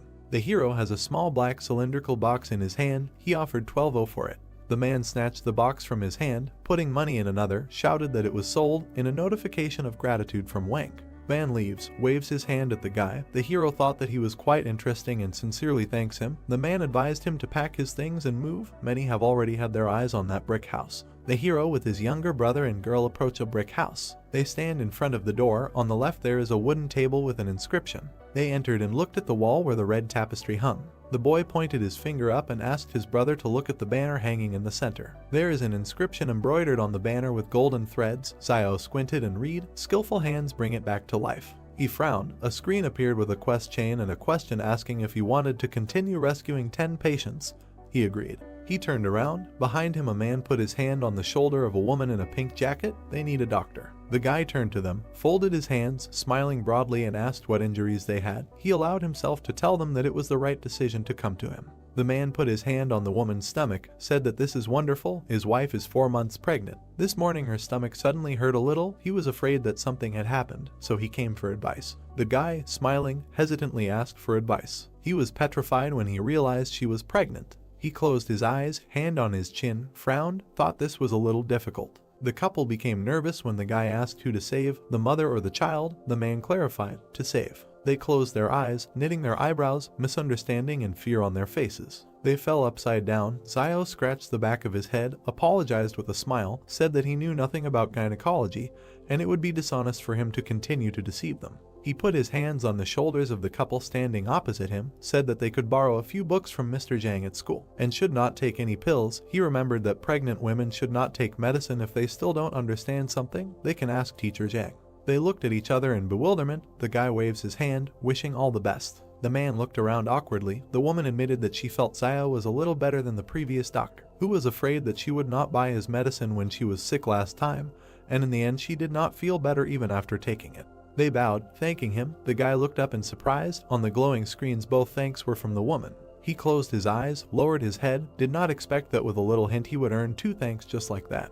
He goes back into the house and decided that from today he will treat what he knows, and what he doesn't know, he doesn't know. The boy takes away a basin of water. Zio examines the hand of the man lying on the bed. He told him to be patient, called his sister. 9 out of 10 patients were saved. The girl sews up a wound on her hand. He shouts that it hurts a lot. The guy bowed to the man and the elderly woman, wished them all the best, let them come again. They stuttered and answered, okay. He thought, is it normal to say something like that to a doctor? They bowed. Zio waved his hand, told the man when he returned, let him tell his mother to drink more boiled water. He received thanks from the man and a reward of 1 strength, the task of the next stage to save 20 patients. Zio stands with his back against the dark blue background, thought that the difficulty had increased again, and asked the palace for his current strength and agility scores. A guy in a room with blue walls with gold ornaments, on the screen strength 5.5 and agility 4.1. He thought, not bad. Ewan holds a box of surgical instruments and said to his brother, why don't he treat all these patients? It's also money. The guy raised his hands, put the bottle on the top shelf, asked what he would do if he didn't know how to treat them. Complicating their illness would be even worse. He held his hand on the shelf, looked back, added that the previous doctor also did not know how to treat, but still treated patients. Palm on the cabinet, looking at his brother standing opposite. He said that they cannot follow his example. What happened to him now? No one helped him when he was in trouble, so it is important to have at least a drop of humanity. Ewan looked up, frowned, and objected that if something happened to them, then there would be no one to help them. Now many would only be glad if something happened to them. Zio put his hand on his shoulder. He bowed his head and tried to break free, but his brother held him tightly. Zio leaned towards the boy and said seriously, don't let the sadness of their age become his sadness. Ewan furrowed his eyebrows, a bead of sweat on his face, looking at him. A man looked out from behind the door. The hero turned his head, was surprised, and he turned to the doctor. A man in a blue jacket stands with his shoulders raised, timidly said that he seems to have a big problem, asked to look at it and leave everything a secret. The man began to sweat. Ewan looked displeasedly at his brother, who, barely holding back a smile, asked what was wrong with him and added that he would not treat him if his baby was no longer standing. He asked not to talk nonsense. He entered the room and closed the door behind him. He turned around, narrow eyes, a grin, said that he would demonstrate, just don't let them be scared. Menacing look of the guy, silent. The man raised his head, his cheeks puffed out. Zio covered his mouth with his hand, and the man standing opposite spat out something. There is a large glowing bubble in front of the hero. He was surprised, that's all. The bubble burst. A whirlwind of light. The guy covered his head with his hand. Ewan was scared. The flow of air knocked Ewan off her feet. Zio covered himself with his hands and resisted.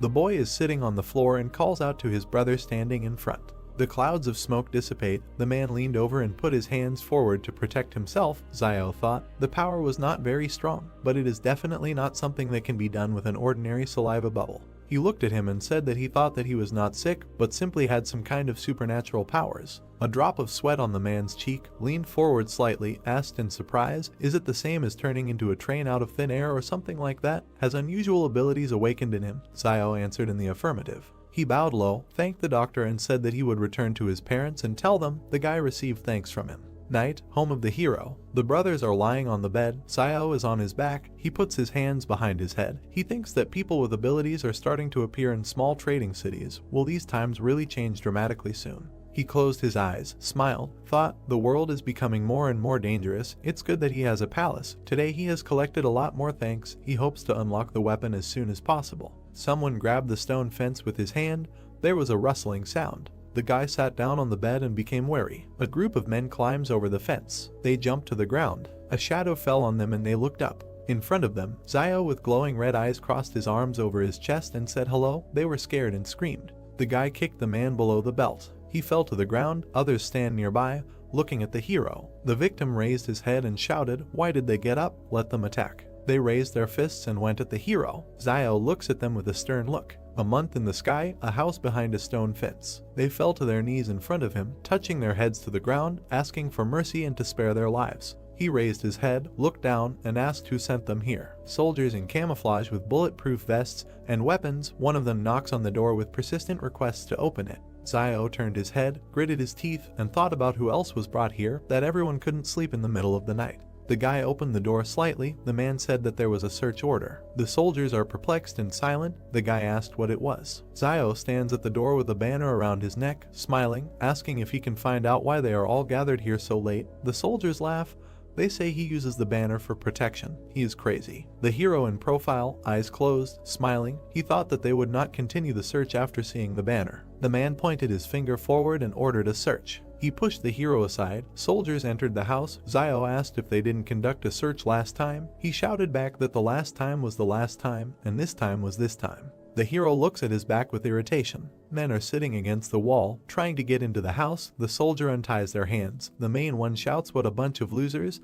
They were sent here to look for weapons, and not only did they not find it, they were also captured." He looked back at Zio, who turned his head to the side, humming a song. The man said with a serious face that his name was Wang Qinjiang, and if Zio wanted to express his dissatisfaction through Boss Luo, let him say his name. The guy smiled nervously and said, "Oh well, did they do anything?" He wondered if this person might have something to do with Wang Dingyang. The soldiers leave the house. No firearms were found. The guy thought, and if this is so, will he let him go so easily? There were soldiers lined up behind Qinjiang. He looked at Zio and said, "Until they catch the one who stole the firearms, he will continue to check," then warned him to be careful, gave the order to leave. The man put his hand on the hero's shoulder and said that if he had been born behind the wall. The guy looked around. Songyang removed his hand and, leaving, said, then he would become an excellent soldier, not like this heap of garbage. The car's headlights are on. The soldiers are leaving. Zio is standing outside the house, thinking that fortunately he hid his gun on the mountain when he was collecting herbs 2 days ago. He closed his eyes and exhaled. This murder had really caused him a lot of trouble. The hero's stone house, early the next morning. The brothers were in bed, opened their eyes, woke up from exclamations. Everyone looked. The group returned. They left the house. Yuan asked if they weren't only away for a week.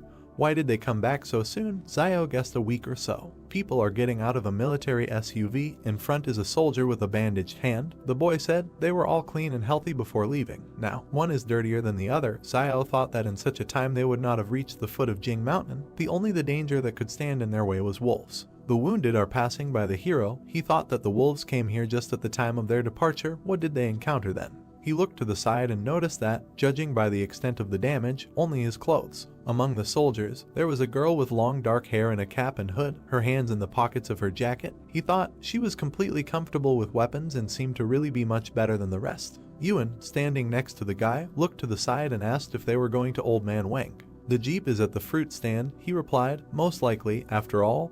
His recommended guide seemed to have returned back. Something must have happened to him along the way. A girl with long white hair with braids and dark glasses, a short top and a skirt and a robe, took off her hood, indignantly said what kind of guide he found for them. They drove around for 3 days and didn't even find the right direction. Van asked in fear, and then what? Where is he now? The guy watches their conversation from afar. She replied that she doesn't know. Something bit him in the river. When they found him, he was already cold. Zio thought the river is outside the city. He had never heard of anything like that. The girl pursed her lips and looked at Wang, who said that he told her right away that if she wanted to get to the mountain, she had to find Zio. And she didn't believe him then. But now the guy doesn't have time to work as her guide. He still has to work for Boss Luo. She asked if he had a relationship with Boss Luo. She frowned. There were wavy lines from her head, and asked if he was talking about that boy who was not okay with his head. The man replied that yes, it was him. The heroes are standing opposite each other. She asked, only he can transport people across the mountain. Van answered, right. The man waves his hand at her. The girl and the soldier get into the car. She shouted, we need to go back behind the wall. Van thought with relief, finally leaves. He turned his head and noticed Zio. The guy goes into the house. The man puts his hand forward, runs after him, saying that this time he helped him get rid of the group, and they should thank him for that.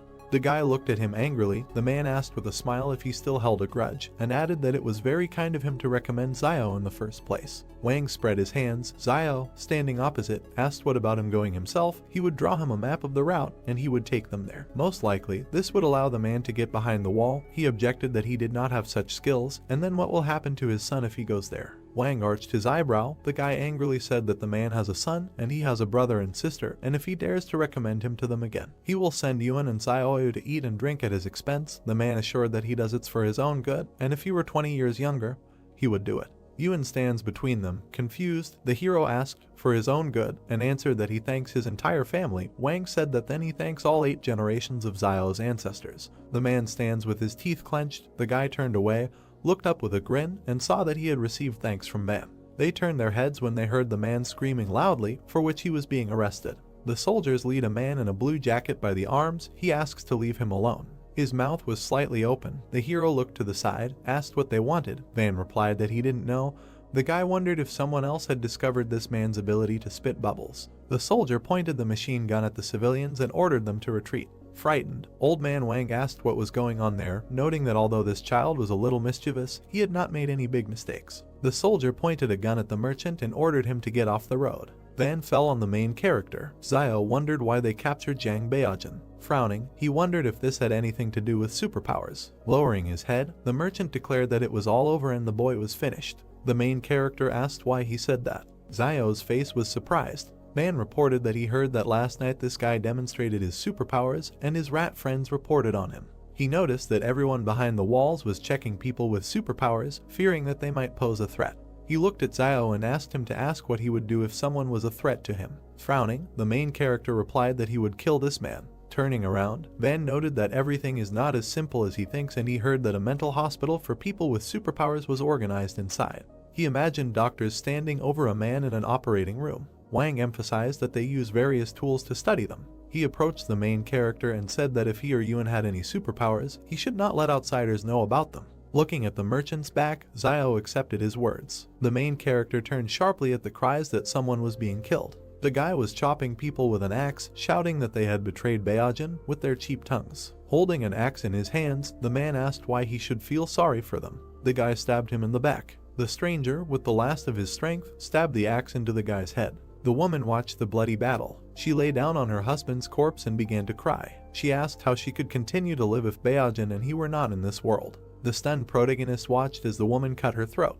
Looking at the many corpses, Wang said that, alas, Baojin was an only child in the family, and if something happened to him, his parents would not be able to survive, and it was no one's fault that he began to boast of strength. A crowd of people started shouting that if his father really had a backbone, he could break through the wall and there was no point in killing the informer. Turning around, the merchant said that they were very tactless. Frowning, Xiao cried out that this is a very vile world. He stood against the wall next to Zhang. Looking down, the main character stated that today he would like to tell his students about how to confront people. Holding a cigarette in his hands, the teacher replied that for many years, he taught them to resist the natural environment because he did not want them to consider their own kind as imaginary enemies. Looking away, he noticed that he already knew what happened today. Frowning, Zhang said that the misfortune of others should not concern them. He suggested we talk about it. Xiao thought about it. He looked into the classroom. Taken aback, the main character wondered what they were doing. A crowd of children stood around Yuan. Xiao asked in his mind whether his superpower had been revealed. The girl stood over Yuan with a dissatisfied look and asked him to talk to Xiao so that he would not delay classes, otherwise she would complain about him to teacher Zhang. The protagonist's brother replied that if his word decided anything, he would have stopped stalling a long time ago. The children asked if Xiao was obsessed with learning and if he wanted to take control of this school. Taken aback, the main character thought that he thought they liked long classes, but they really didn't like his long classes. Rising from the table, Yuan cried out that his brother taught him everything he needed to save his life, and she was generally ungrateful. Yuan asked how dare she even say that. The girl replied that if he didn't want to talk about it, he could just forget about it. The guy looked at the enraged Yuan with interest. Looking at the guy, he asked why he was looking at him all the time. The guy replied that he could see that he was a little upset and asked him to tell him something. He said that yesterday he had a dream that his father found him a stepmother, but she treated him badly. Yuan replied with a serious look that this is normal and dreams are usually the complete opposite of reality. The guy replied that he knew this and asked Yuan not to be upset, noting that he did not think that the students did this on purpose. Placing his hand on the guy's shoulder, Brother Xiao said that it was possible that his father could find him a stepfather. Taken aback, the main character began to think that they were of the same breed. Raising his fist to his mouth, he told the children that classes were starting. Standing opposite them, he asked if they knew which parts of the human body were most vulnerable. He said with interest that he would then start with what they were most familiar with, the neck. Xiao noticed that there are about 20 cartilages in a person's neck, located next to the trachea, and damage to any of them can instantly incapacitate an opponent. He said that time was up and everyone could go. Children ran out of the school shouting gratitude. Sighing, the main character thought that these little brats really cannot understand his good intentions, and he hopes that they will never have to use this knowledge in their lives. Someone called out to Xiao. He frowned at this. Van looked into the office and ordered him to pack his things. He revealed that someone had just sent him a handwritten message saying that Boss Law had agreed to let him accompany the group. He suggested that this time the main character would have to make a foray into the Jing mountains. Xiao was taken aback by this, then walked towards him with his arm outstretched and told him to get ready, noting that the group was leaving soon. Looking away, the protagonist asked in his thoughts whether this group was able to defeat Boss Luo. He wondered if Boss Luo received enough benefits in return or if he was originally associated with this Jing mountain. He suggested that in any case, this group seemed to have very important and hidden plans for this trip. Xiao started to walk away from there. The merchant asked where he was going. He replied that he was going to see Teacher Jang to discuss something. He reflected that it seemed like he had no choice but to go with them. The main character came up behind the school and said that he needed to go to Mount Jing. Sitting at the table, the teacher asked if he had to leave. Xiao replied that it was so. Frowning, he said that Jang had seen the end of Beijing, adding that his life and the teacher's life were in the hands of this group of people from behind the walls. The main character emphasized the fact that if he refuses now, he is afraid that in the future it will be difficult for him to live in a trading city. Looking at Xiao, the teacher said that during his absence, Yuan would live at the school. The main character bowed and thanked Teacher Jang. Looking after Xiao, he asked to take care of himself. The bright sky enveloped his hut. Yuan asked if the protagonist could not go to Mount Jing. While packing his things, he asked him not to worry, noting that he would return.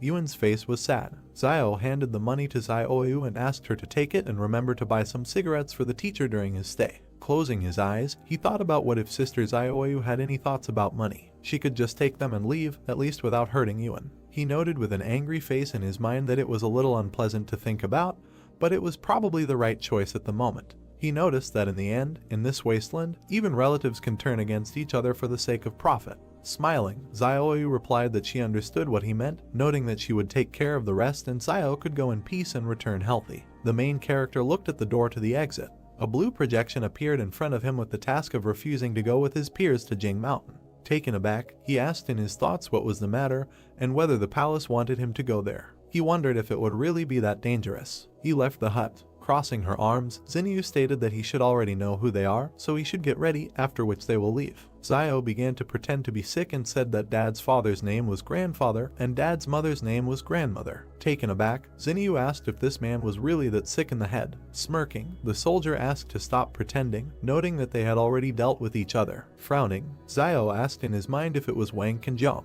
He guessed that this time pretending wouldn't work, and as long as this guy was around, he was afraid that he would have to go even if he didn't want to. Crossing his arms and turning his head away, the protagonist declared that he would not go. A white stream of energy flew through the palace. A message appeared that the task was completed, and the reward was a basic skill copy scroll that learns the abilities of others. The joyful protagonist asked in his thoughts whether the task was completed. Embittered, Kenjiang asked why he decided that. Xiao walked past him, saying that he was coming. Approaching Xinyu, he stated that he could go, but he had several conditions. He noted that he wanted 30,000 as a reward. Xinyu replied that this was impossible and offered 10,000. Fingering his fingers, the main character agreed and asked to add 10 bags of salt, 10 packs of cigarettes, 100 kilograms of rice, etc. After interrupting him, Xinyu agreed to 30,000. Pointing his finger at Kenjiang, Xiao noticed that he had one more condition, that if he went, Kenjiang would not be able to go. He grinned and said that the main character was funny. Xiao thought that this guy had searched him twice because of Wang Dingyang's matter, and if he went to the mountain with them, he might get into trouble. Xinyu looked at Yang, who nodded. Standing in front of them, Xinyu agreed. Bet Songyang is not going with them. She asked if they could go now. Smiling, he asked to wait, noting that now they were all members of the team, and he still didn't know everyone's names. Xinyu replied that they were not teammates with the refugees, and he was just a guide and should not be too overconfident.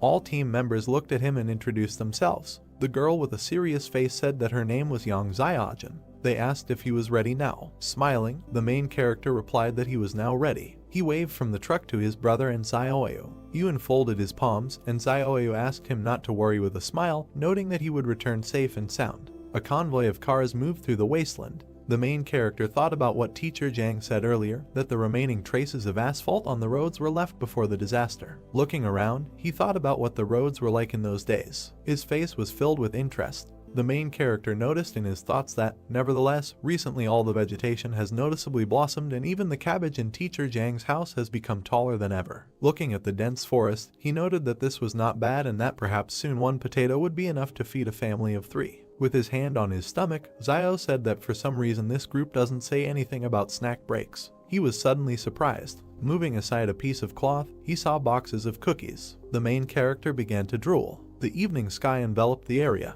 The cars continued to drive through the night forest. The guy climbed out of the window and started waving his hand. He suggested setting up camp there, resting and refreshing himself. He called people with him to share food and water for everyone. They walked to the back of the truck. They were dumbfounded. They saw Zio eating cookies. Spreading his hands, the soldier asked what the main character was doing. Holding his stomach, he replied that he did nothing. Yang and Zinyu watched from the car window. The guy asked what kind of pig Zio was and how he was able to eat 5 packs of cookies. Yang watched him with a serious look. People began to carry him away, and the main character shouted for them to let him go and leave him with the cookies. Pointing his finger, the guy asked Zinyu to go back and get another guide. Zinyu looked at the guy and stated that Wang Fugri said that only he could lead them through Jing Mountain. Yang continued to watch him closely. Zinyu replied that they could do whatever they wanted with him, but this should not interfere with their journey, and when they returned from behind wall 112, they could do whatever they wanted with him. They began to take the main character away. Zio kicked a stone. Turning around, he began to eavesdrop on the soldiers' conversation. They were discussing that they say that the protagonist is the only one who can guide them to Mount Jing, but he doesn't even know how to prepare a tent. The guy noted that they would see how long Zio could last before he died there like the previous guide. Frowning, the main character asked what was wrong with him eating some cookies. The angry guys stood in front of him and shouted asking if he had eaten a little. The angry soldier said he was warning him, that he is just an ordinary tramp and should not try to break a stone with an egg. Looking at the guy, Zio asked if he knew that the egg would break if it hit a stone. The soldier asked if the egg would break. Closing his eyes, the main character replied that this was not true. The military man asked what would break in this case. As he left him, he replied that the chicken's heart would be broken. He suddenly turned around. Looking at Yang in the car, Zio wondered if she was just looking at him. Yang adjusted her cap with her hand, a slight smile on her face. The stranger began to shout that he had found traces of the beast. The soldiers near the fire were surprised by what they heard. The guy fell to the ground. Stunned, Zio noted in his thoughts that usually few animals could survive on the outskirts of the forest. He asked about what kind of animal could be there. Examining the tracks, the soldier asked if he had seen any tracks the last time he passed there. The main character pushed the soldier away. The guy asked what he was looking at. Examining the tracks, Zio wondered if the tracks of a deer spooked them. Turning around, he saw traces of the fire. Looking around, Zio noticed in his thoughts that in nature, not cleaning up food waste is a bad habit. Passing through the crowd, he asked to be allowed to look. Putting his finger to his chin, he said that these were the paw prints of a bear, which was attracted by the food scraps they left last time. The angry stranger asked who Zio was fooling and whether he thought he had never seen what a bear's claws looked like. The main character replied that it could be a wild boar. He began to move forward. The frightened soldiers asked if he was going into the forest. Turning around, he replied that they were not giving him cookies, so he would go and find something to eat himself. The guy said that he could tell that their last guide died somewhere there, so he shouldn't die like him and not waste their time. Walking into the forest, Zio replied that then he would just go and see how he died there. Moving through the forest, the main character noticed in his thoughts that from what he heard, the previous guide simply went down to the river to wash himself. As a result, something in the river bit him on the face and he died instantly. He began sharpening the stick and emphasized the fact that he had to be careful in his actions. He began to examine his spear. Putting his sword behind his back, Zio reasoned that there was usually a source of water near the habitats of large animals, and the tracks of a large deer should lead him to the river where the guide had previously been bitten. He approached the river bank. He began to scan the shore. The main character with a calm face thought that if you only look at the water, there is nothing special in it, and the guide must have been attacked by some fish hiding under the water. He noted that he fears that he, like most city residents, does not know that there are many freshwater fish that are carnivores. Turning around, he saw an anthill. He assumed he could catch a fish. He started walking towards him. Zio stabbed the pile of dirt multiple times with his knife. He picked up a piece of earth with a stick. The main character grabbed a big ant. Approaching the river, he noticed in his thoughts that the queen of white ants was an excellent bait that should be used to advantage. He threw an ant with a piece of dirt into the water. Zio prepared to strike with his spear. A huge fish began to swim around the bait.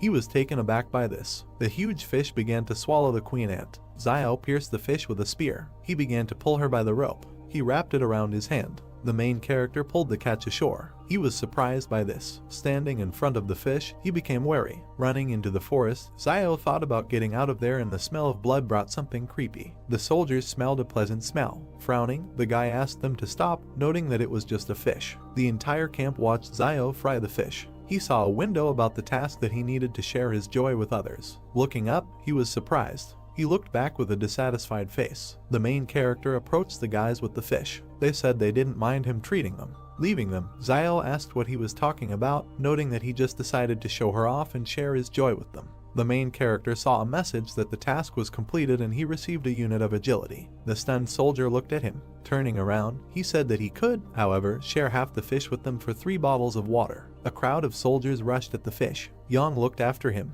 She sat down next to the main character. Looking at him, she began to talk about fish. Zio frowned at this. She pointed the gun at the main character. A notification appeared in front of him with the characteristics of the pistol. Taken aback, he thought that if she wanted to eat, she could just tell him, adding that she had perfect skill with weapons, and because of this, he began to get nervous. He stated that he would only give 2 pieces to eat. Standing up with Xinyu, Yang noted that he should give 2 pieces each. Xinyu handed over a bar of chocolate and said that she was not going to eat his food just like that and he could eat a couple of pieces too. Zio stuffed a whole chocolate bar into his mouth. Stretching out his hand, he declared that she owed him another piece. Stunned, Xinyu asked him to wait, noting that she would bring it to him. Yang began to pepper the fish. Zio looked at her and wondered if all the girls behind the wall were as beautiful as her. Yang started stuffing the fish into her mouth. The stunned main character screamed that this was his fish and she should be restrained because she was a girl. Forest, sun over the mountains. The hero opened his eyes and woke up. Near the tent, he sat down and adjusted his hood. He looked to the side.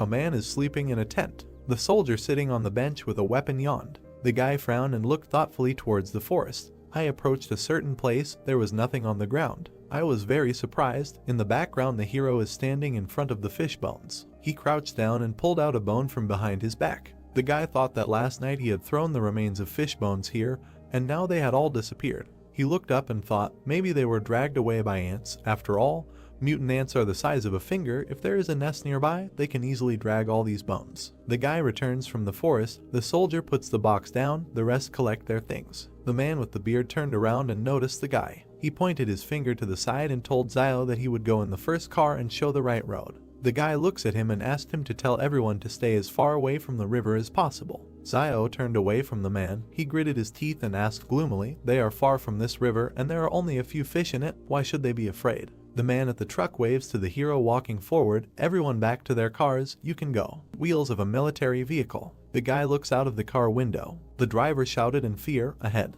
The car convoy stopped. Zio frowned, surprised. There was a deer in front of the jeep. He wondered where this huge deer came from here. Malxian takes aim. Jun jumped out of the car. The soldiers pointed their weapons at the deer standing in front of them. Zhu shouted into the radio not to shoot, no sudden movements, no need to provoke him. Cheng lowered the gun and told the guy in the black glasses not to worry so much.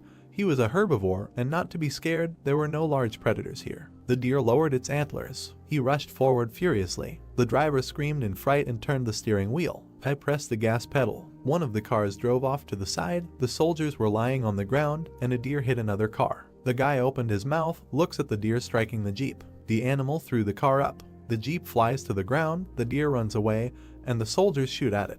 They run to the man by the truck. The hero gets out of the jeep. The guy looks to the side thoughtfully. It's strange to him that Jan didn't shoot. She always looks like she's staying away. The girl looks ahead thoughtfully, her hands in her sweater pockets, behind Jun with a gun by the car. The soldiers help the guy at the overturned car. The man in the robe calls Zio. Isn't he a doctor from the trading city? Let him help. The hero goes to the victim. A man with a bruise on his forehead raised his hand to his ear and clenched his teeth. The guy looks down and thought, it's just a scratch, no big deal. He closed his eyes, put one palm on top of the other, raising one finger, and said that the pain would go away, get better faster, get better sooner. The man with the beard raised his fist and was indignant. Who even treats like that? What kind of doctor is he? Confusion on the faces of the men. The guy folded his palms and answered, a healer. The man in the robe pushed Zio away and shouted at him to leave. He was only in the way. The guy turned his head and heard the man ask if the car could still be repaired. A guy with a black bandage on his head is following Zhu. The junior lieutenant replied that it is broken to such an extent that it can hardly be repaired, but there may still be people sitting in the back of the remaining cars. He added that this guy, Zia and Cheng will sit in the back of the car. They will have to be patient a little. Zia and the guy with the headband nervously replied, okay. Smoke from a damaged jeep. People are walking towards the truck. Everyone is in their car, moving on. Zia jumps into the back of the truck. The guy standing next to him complained why they didn't tell this tramp to ride around in the back of the car, all because he's a conductor. Zia screamed, clutching his throat and rolling his eyes. He fell next to the car. The soldiers ran towards them, asking what was the matter. Zhu inspects the body with a pistol and said loudly that there is nothing unusual there. He sat up and checked the guy's neck for a pulse. He froze in surprise and said that he was no longer breathing. Zio frowned, a drop of sweat on his cheek, looking ahead. A man in a black robe runs towards the truck and asks what happened and how he died. The guy with the black bandage on his head said in fear that he didn't know. He had just climbed into the car when he screamed behind him and fell dead. He didn't see anything. Trees with a green crown. Someone paid attention to the trees, shouted, "It seems that there is someone in the forest." They look around tensely. Zhu looked back. The man with the beard was begging him to come back. It was too strange. Zhu looks to the side, gritted his teeth, said sternly, "No way." This time they took an order that cannot be cancelled, so either they all die or it will be completed. Zinyu approached them and shouted to stop arguing. They needed to get out of here immediately. She looked to the side and said that Zio would lift Zia into the back and ride in it himself. The hero raised Zia's head, pulled back his hood, and there was a bee sting on his neck. The man with a beard pointed his finger into the back of the car and told the guy sitting there to get into the front car. Zio examined the wound, wondering if bee venom could kill an adult in a few seconds. He looked back gloomily. The man asked what he was waiting for. He needed to load the body into the back. The guy replied. Now, he thought that this wilderness was becoming more and more dangerous. A black bag with a body in the back. Zio took a bite of the cookie and asked what he couldn't do at home. He needed it all. He sits in front of the bag, eats cookies, takes a new pack out of the box, said that in the end, he lost his life. And because of his death he was forced to sit back in the back, added that if he doesn't finish all the cookies in the car today, they won't call Zio. The men in the car looked back with displeasure. A guy with a beard asked who this guy was talking to. Another suggested that he was really sick in the head. He pulled back the collar of his sweater and asked displeasedly, "It's almost winter now, so why is it getting hotter as we move north?" The hero is eating cookies, turned his head, thought, the temperature rises even at such a great distance. Cars are driving towards volcanoes. He thought that there are several active volcanoes in the vicinity of Mount Jing, and they are very active. Radiator grill on a jeep. The evening of the next day, the car stopped. The soldiers got out, looking at the volcanoes in the distance. They raised their heads. A man in a robe pointed his finger up, noticed that something was written there. It is written on the stone that it is better not to enter alive. They can't understand what this means. Zhu looked back at Zio, frowned, and asked who carved it. The hero in profile, looking up, replied that he didn't know. These words weren't there when he was here last year. The man in the robe pointed his finger at Zio, shouted why he came here. He should not come to such a place. Even if he was hunting here, he was indignant about who he even was, and was clearly hiding his identity. Zio grinned evilly and replied that yes, there was something he couldn't tell them, actually. There is a dragon next to him. He winked, extended his hand forward with a thumbs-up gesture, and said that he is a descendant of dragons. The man and the singer were perplexed. There was a pause. Zhu pointed a gun at him, said that there was too much suspicion in his direction, so you need to tell it like it is. He asked if it was he who came here and cut out these words. The hero closed his eyes, raised his hands, and replied that the inscription was so high that with his height he would not be able to reach it, of course, if he could not put the stone on the ground.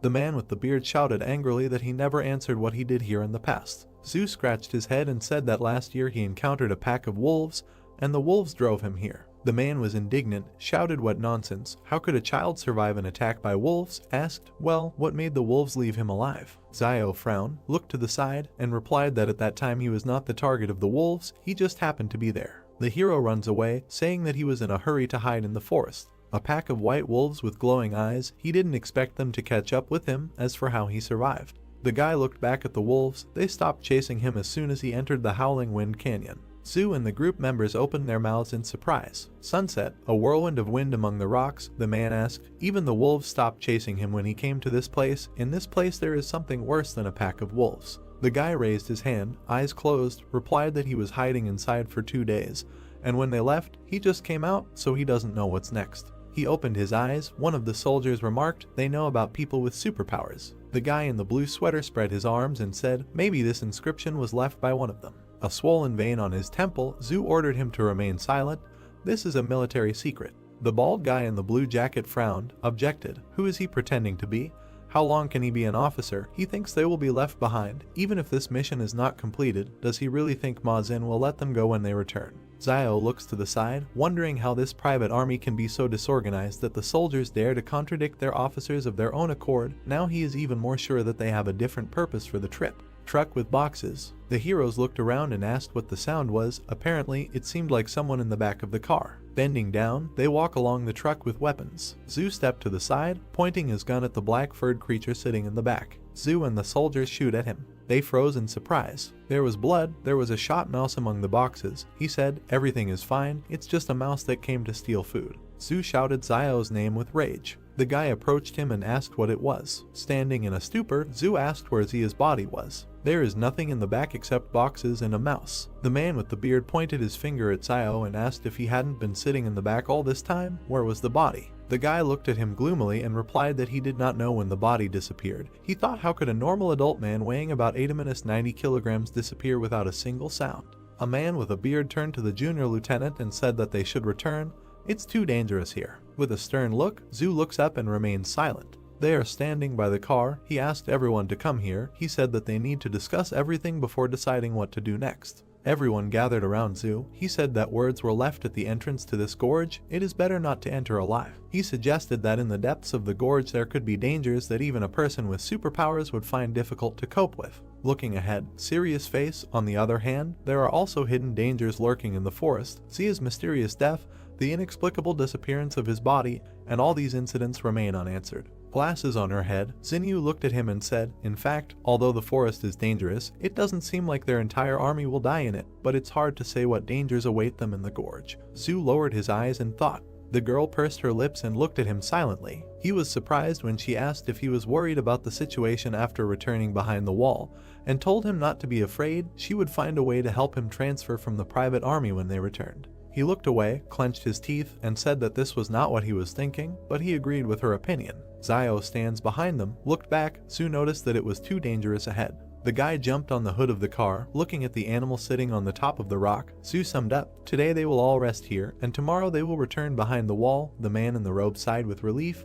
This is great. Zio frowned and opened his mouth in amazement. A white wolf with glowing eyes bared his teeth. The guy turned and shouted, there are wolves here, quickly into the gorge. Xinyu looks up in surprise. The guy in the robe shouted, has he gone crazy, wants to die. Zio jumped into the back of the truck. He looked back and angrily shouted at them to run into the gorge or die right now. He grabbed the dead mouse. A pack of wolves is heading towards the gorge. The wolf attacked one of the soldiers, the others ran away. The predator jumped into the back. The hero with the mouse in his hands looked back. The guy jumped down, the wolf behind him. A man in a robe points his finger forward, pushing away a guy who is trying to get into the car, shouting to let them go quickly. Zio bent down, his hand on the wheel of the truck. The wolf pounced on the soldier by the jeep. The wolf eats its prey. The hero looked at them and ran past. The car overtook him and turns around. The jeep drove up to the hero. The car stopped next to him. Jan opened the door, extended her hand, and asked her to climb in. The girl's pistol is pointed at the driver's seat. The hero looks at her. He thought, she didn't seem to be around. Maybe she was leaving to reconnoiter the situation, and in order to save him, she actually threatens the driver with a pistol. Frowning, he wondered how a car could outrun a wolf on this terrible road in this wilderness. Yang pulled out another gun and pointed it at him.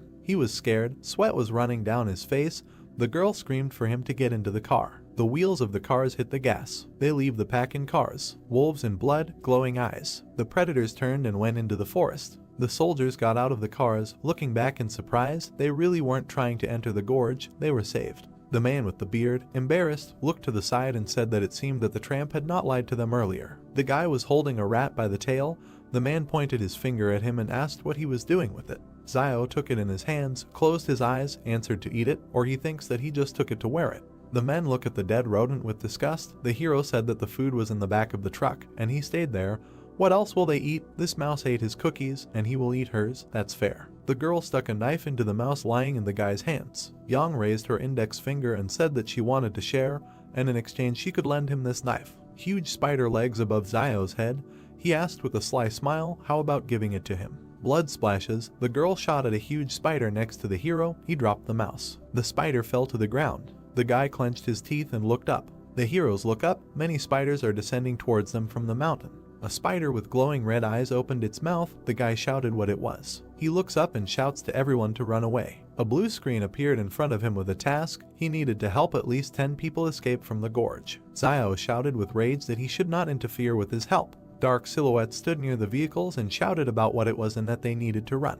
The insect flew over 3 cars. When the beetle was near the car with the cargo, someone started shouting for people to get into their cars. The insect flew further. It noticed a man running along a car without a body. The monster readied its chalicery while the man continued to run and call for help. The man turned around, sweat appearing on his face. An insect with glowing eyes knocked the man to the ground. Many monsters with red eyes descended into the gorge and chased the fleeing people. Someone tripped over a stone and fell. The man was trembling, sweat appeared on his face. A monster with red eyes was preparing to attack him when he stuck his hand out in front of him. Red liquid splashed to the side. Zio cut off the monster's head with a knife. The main character opened his mouth and looked away. A man lay on the ground with empty eyes and foam at the mouth. Zio grabbed his clothes. The guy threw the man on his back and ran away from the horde of monsters while he asked him to wake up because he needed him to drive the car. The main character ran to the car. When Zio threw the man into the car, he hit his head on the steering wheel. The man grabbed his head with his hands and clenched his teeth,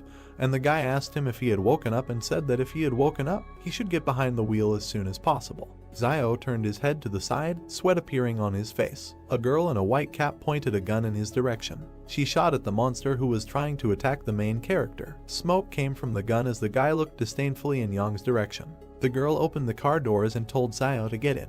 Ian and the main character climbed into the car and closed the doors. They looked into each other's eyes. A man turned in their direction, holding his head with both hands. His eyes widened as the guys in the back seats yelled at him to go and not wait. A monster with red eyes appeared in front of the man. Zio stuck a stick into him, and Yang fired a firearm. The man gritted his teeth and changed gear. The monsters were chasing the car, rushing forward. The main character looked out the window and looked back when he thought that they had finally broken away from them. The guy turned his head to Yang when she said that she had just seen him running with the driver on his shoulders and that he was strong. The man with the earring in his ear turned his head, opened his mouth wide and asked the guy if he saved him, and then thanked him and said that if it weren't for Zio, he most likely would not have survived. The main character looked up, where a system notification appeared stating that he had received the 74th gratitude coin from the driver. The car was driving along the gorge when the guy replied that he didn't have to thank him, and that he only saved him because he needed a driver. And the man replied that everything was fine, because in any case he was grateful to him, and that he regrets what happened before and promised that he will repay him for everything. A system alert appeared about another gratitude coin received from the driver, and Zio smiled widely and was surprised that he sincerely thanked him twice. The main character looked at the man and asked him to thank him again, and sweat appeared on the driver's face. Yang looked away and exclaimed that there was clearly something wrong with the guy. Zio looked back carefully. He sat down next to the girl, who crossed her arms over her chest, coughed, replied that he was just joking to diffuse the atmosphere, and suggested getting out of the gorge before these insects caught up with them, and also reminded them that they needed to meet the cars that had gone ahead. The guy looked to the side and thought that he still knew her too little, and that his identity as a person with superpowers should not be revealed, and for this it was better to keep a low profile and quietly earn gratitude. A system notification appeared above Zio that the task had been successfully completed and that a unit of power had been received. Then the guy thought that if more than 10 people were saved, then the task was considered completed. Over the narrow gorge, stars sparkled in the night sky while the main character thought that the decisions of this palace were strange. Sweat appeared on the man's face when he saw many bones among the stones and shouted about it, and the main character looked to the side and said that those insects most likely did it.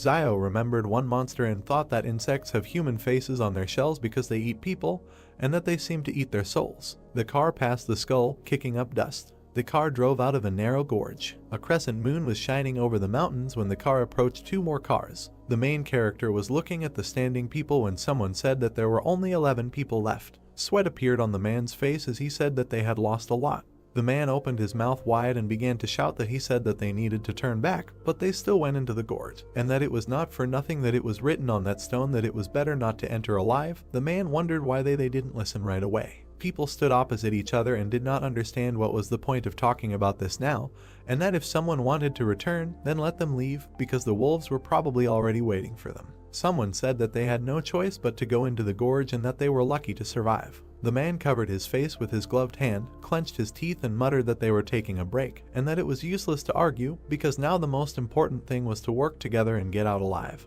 The girl with glasses on her head opened her mouth and asked him what kind of mission he came to these mountains with. The main character stood and looked decisively forward. Zhu opened his eyes and sweat appeared on his face. The man clenched his fist in front of him, looked at the lieutenant and asked him what the purpose of his visit to the mountain was. Behind the lieutenant stood Zio as he asked the man who asked the question who they were so that he could tell them his purpose and reminded them not to forget that they were just strangers in the company. The main character sat on the hood of the car and thought that he had heard that the group was just trying to get to the other wall and decided to go along with these privateers, and that it was not unusual that ordinary soldiers did not want to talk about it. The man in the cap looked to the side and asked how to be one. People turned towards the lieutenant and began to tell him to tell them what their mission was, because so many of their brothers had already died along this path. Zio looked at Zinga and decided that she was also not simple, since one word of hers provoked a conflict between ordinary soldiers. A girl in a black jacket approached the guy. Yang stood in front of Zio and said that she was hungry, and the main character gritted his teeth and asked her why she was telling him this, because she was not his girlfriend.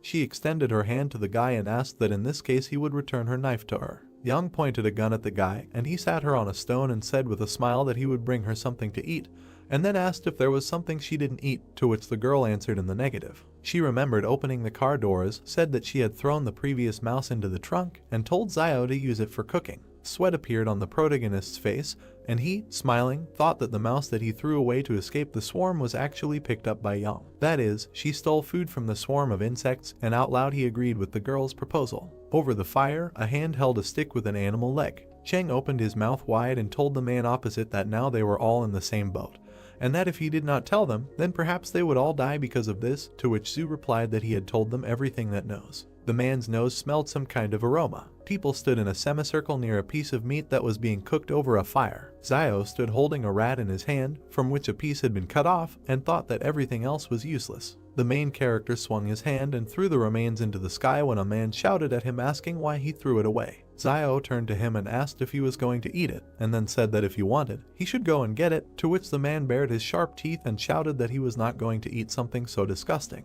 Zio was shown in profile as he added that it was because he had not eaten anything even more disgusting, and that he had heard it said before that many rich people behind the wall like to eat birds' nests, and also that he did not know where does the swallow have so much saliva. Perhaps it has tuberculosis. Sweat appeared on the man's face because he did not understand anything. Zio added that it is not surprising that there is an idiom about a sick swallow circling in circles, which describes swallows that spit. The men covered their mouths and opened their eyes wide as they listened intently to Zio. There were many sticks lying in the burning fire. The main character looked at Yang and thought that he still had a basic skill copy scroll that he did not use when he completed the quest to refuse a trip to the mountains. He closed his eyes and decided that the girl must have other excellent skills besides firearms. The guy found himself in the palace and asked him to give him a list of all Yang's skills when a system notification popped up saying that there was no display permission. Zio looked up, opened his mouth slightly, and said that he had studied her skill before and that he should have permission to view others. Once again, the notification that there was no display permission appeared, and the guy thought that this palace had become more legible, and that he could not believe that there was no loophole left. The main character, standing with his back, put his hand on his belt and asked about the level of her combat skills, to which he was told that it was advanced. When Zio asked about his fighting skills and whether they were stronger, a system notification popped up stating that he was at a medium or normal level. This realization knocked the guy face down to the ground. He grabbed his head with his hand, clenched his teeth and cursed that he was not as good as Yang. Zio turned his head to the side, looked at the girl and decided that it was because his fighting skills were a reflection of his accumulated life experience gained from fighting people, rather than the result of professional training, and that based on his intuition, she should have powerful fighting skills. The protagonist clenched his fist as he thought about the fact that she couldn't defeat him in a real fight, and that advanced fighting skills were useful anyway, so it was worth learning them first. The guy pursed his lips and looked to the side as he decided to use the skill copy scroll. A system notification appeared congratulating the target for randomly selecting the advanced skill of jumping rope and asking if he would like to learn the skill. Zio raised his hands to the notification window, showed his sharp teeth and shouted about why this particular skill was chosen, and why this skill was even considered an advanced skill, and how it worked. For example, would he be able to do a backflip while he was jump rope? Yang opened her mouth slightly and looked to the side when she asked when the meat would be ready, and then added that if the meat was overcooked, it would not taste good. The main character handed the girl the meat on a stick, laughed and said that it was already ready, and that in the Wasteland food needs to be fried longer and water needs to be boiled for more than 10 minutes before drinking. The men's stomachs began to growl. Zhu spread his arms out to his sides and opened his palms, asking the people around him if anyone on their team had any food left, to which he was answered in the negative. The guy took a bite of the piece of meat he was holding in his hand and thought that now they were all silent, and none of them admitted that they were hiding food, and then added that he did not understand how you could share something that saves a person's life with just anyone, and decided that there was nothing wrong with it. Lieutenant Zhu, with Cheng and Jun standing behind him, pointed his finger at the main character and said that no one knew more about survival in the wild than him, so he could help everyone find food and cook it. Zio looked ahead seriously as a system alert popped up telling him that he had a new task, which was to help his team find food. The guy stood up with a piece of meat in his hand. He pointed his finger at the man in the cap and said that he saw him steal food from the truck before entering the gorge, and that it should be in his bag. At that moment, a system notification appeared saying that the task was completed and that the reward is a basic skill copy scroll. Zio smiled and looked away as he thought about how it was said to find food anyway, but there was no mention of where to look, so everything was fair, and then he added that he liked the way the palace graded tasks more and more. Zhu extended his hand in front of him with his palm open and ordered the man in the cap to take out the food. Cheng opened his eyes and mouth wide and screamed, asking what they were doing when he went for food, and then he himself answered that they went for clothes, a tent, and the star went for his cosmetic bag, after which the man asked again about that. Why should he share food with them now? Zhu frowned and exclaimed that he was doing this for the benefit of the entire team. Cheng pulled out a weapon and pointed it in front of him as he asked the lieutenant if he still thought he had any power now. Zhu opened his eyes wide and became angry when the barrel of a gun was pointed in his direction, and Cheng suggested that he try to touch him. There were other people standing near the two when the guy in the cap shouted that he should not try to take the food from him. Zhu looked at the gun, gritted his teeth and asked him to share with them now, and as soon as it becomes light, they can find food for everyone. Cheng, with a bandage on his face, opened his mouth and said that it was still unknown whether they would get out of here alive or not. A man in uniform rushed past a man in a cap. Zhu kicked the attacker in the stomach. The man with a pistol in his hand flew away from the lieutenant. Cheng fell to the ground and pointed the gun forward. Zhu stood not far from the man lying on the ground with a firearm and looked at him. The shadow of his cap fell on his eyes and sweat appeared on his face. A man in a bandana appeared behind the lieutenant and clenched his fist. He had a knife in his other hand when the guy attacked the man, who had his back to him. Zhu looked back with wide eyes. Zio and Yang looked carefully in the same direction. A dark silhouette, similar to a lieutenant, grabbed the hand in which the guy was holding a knife. The main character opened his mouth and was surprised, thinking that this was a superpower. A dark silhouette stuck a knife in the stomach of a guy in a bandana. Cheng put his weapon in front of him and fired. A black shadow with white eyes appeared in front of the lieutenant. Bullets were flying into the dark silhouette. They stopped in front of him and fell. The bullets landed on the ground and bounced off. Xinyu, Jun and the other people gaped in surprise while Zio thought about the fact that he suspected that there were people with superpowers in the group, but before that he only thought about Yang. The main character opened his eyes and mouth wide when he thought that no one would have thought that Zhu would hide it so well, and that it was a pity that there was no skill copy scroll yet, because he had to copy his skill when there will be an opportunity for him. Zio closed his mouth and looked to the side. A girl in a hood with ears was sitting next to him. The guy asked her if she was interested, and Yang continued eating meat and replied that she was interested. The main character looked away and thought that she absolutely didn't care about what was happening. Zhu stood between two black shadows. The silhouettes disappeared, and a guy in a bandana was sitting on the ground next to the lieutenant. Zhu parted his mouth and looked away as he said that he was just trying to find a way out of their situation and that he didn't want to offend anyone. The lieutenant looked towards the fire where Zio and Yang were sitting and said that Wang had previously told him that the main character was a doctor, so he asked him to examine the wound. Zio looked to the side and sighed. A guy was sitting on the ground in front of him and was pulling out a knife when the main character said that his injury was quite serious. The guy in the bandana closed one eye and asked how long he had left to live, to which he was answered 10, and he asked again whether it was in minutes. Zio sat down next to him and continued the countdown. The guy in the bandana felt bad. Zhu looked forward seriously and said that he had avoided vital places and internal organs, so there was no need to scare the person, and then added that he had heard that Zio had medicine for wounds, and also that he would not believe that he took them with him when he went into the Wasteland. The main character looked away while the guy lay crying next to him and replied that he was hired as their guide, not their personal doctor, and then asked about who would pay for his medicine, since it was very expensive. Lieutenant Zhu covered his face with his hand and said that he lost money on the way. The wounded guy gritted his teeth and replied that he had money with him. The main character sat down next to him and asked him where his money was, in his right or left pocket, and the guy pointed to his pants and said that they were there. The people behind Zio began to shout that he was a charlatan, because a cut cannot be treated without stitches. When he looked down and warned that he immediately wanted to say that he did not know how to stitch wounds, so it was only up to God whether the wound would heal after the medicine or not. While the main character was licking his lips and counting the money, Xinyu approached him and said that she had a sewing kit, but she felt bad at the sight of blood, and on the other hand, Zhu approached the guy and replied that he would sew it up. There was a voice that exclaimed that he should stop counting the money, because first of all he needed to save the man. The guy in the bandana thanked the main character when he said that he would not take too much money from him, and that 12-0 should be enough. A system notification popped up that he had received a thank you from a guy named Lei as Zio thought that he was one step closer to unlocking the weapon.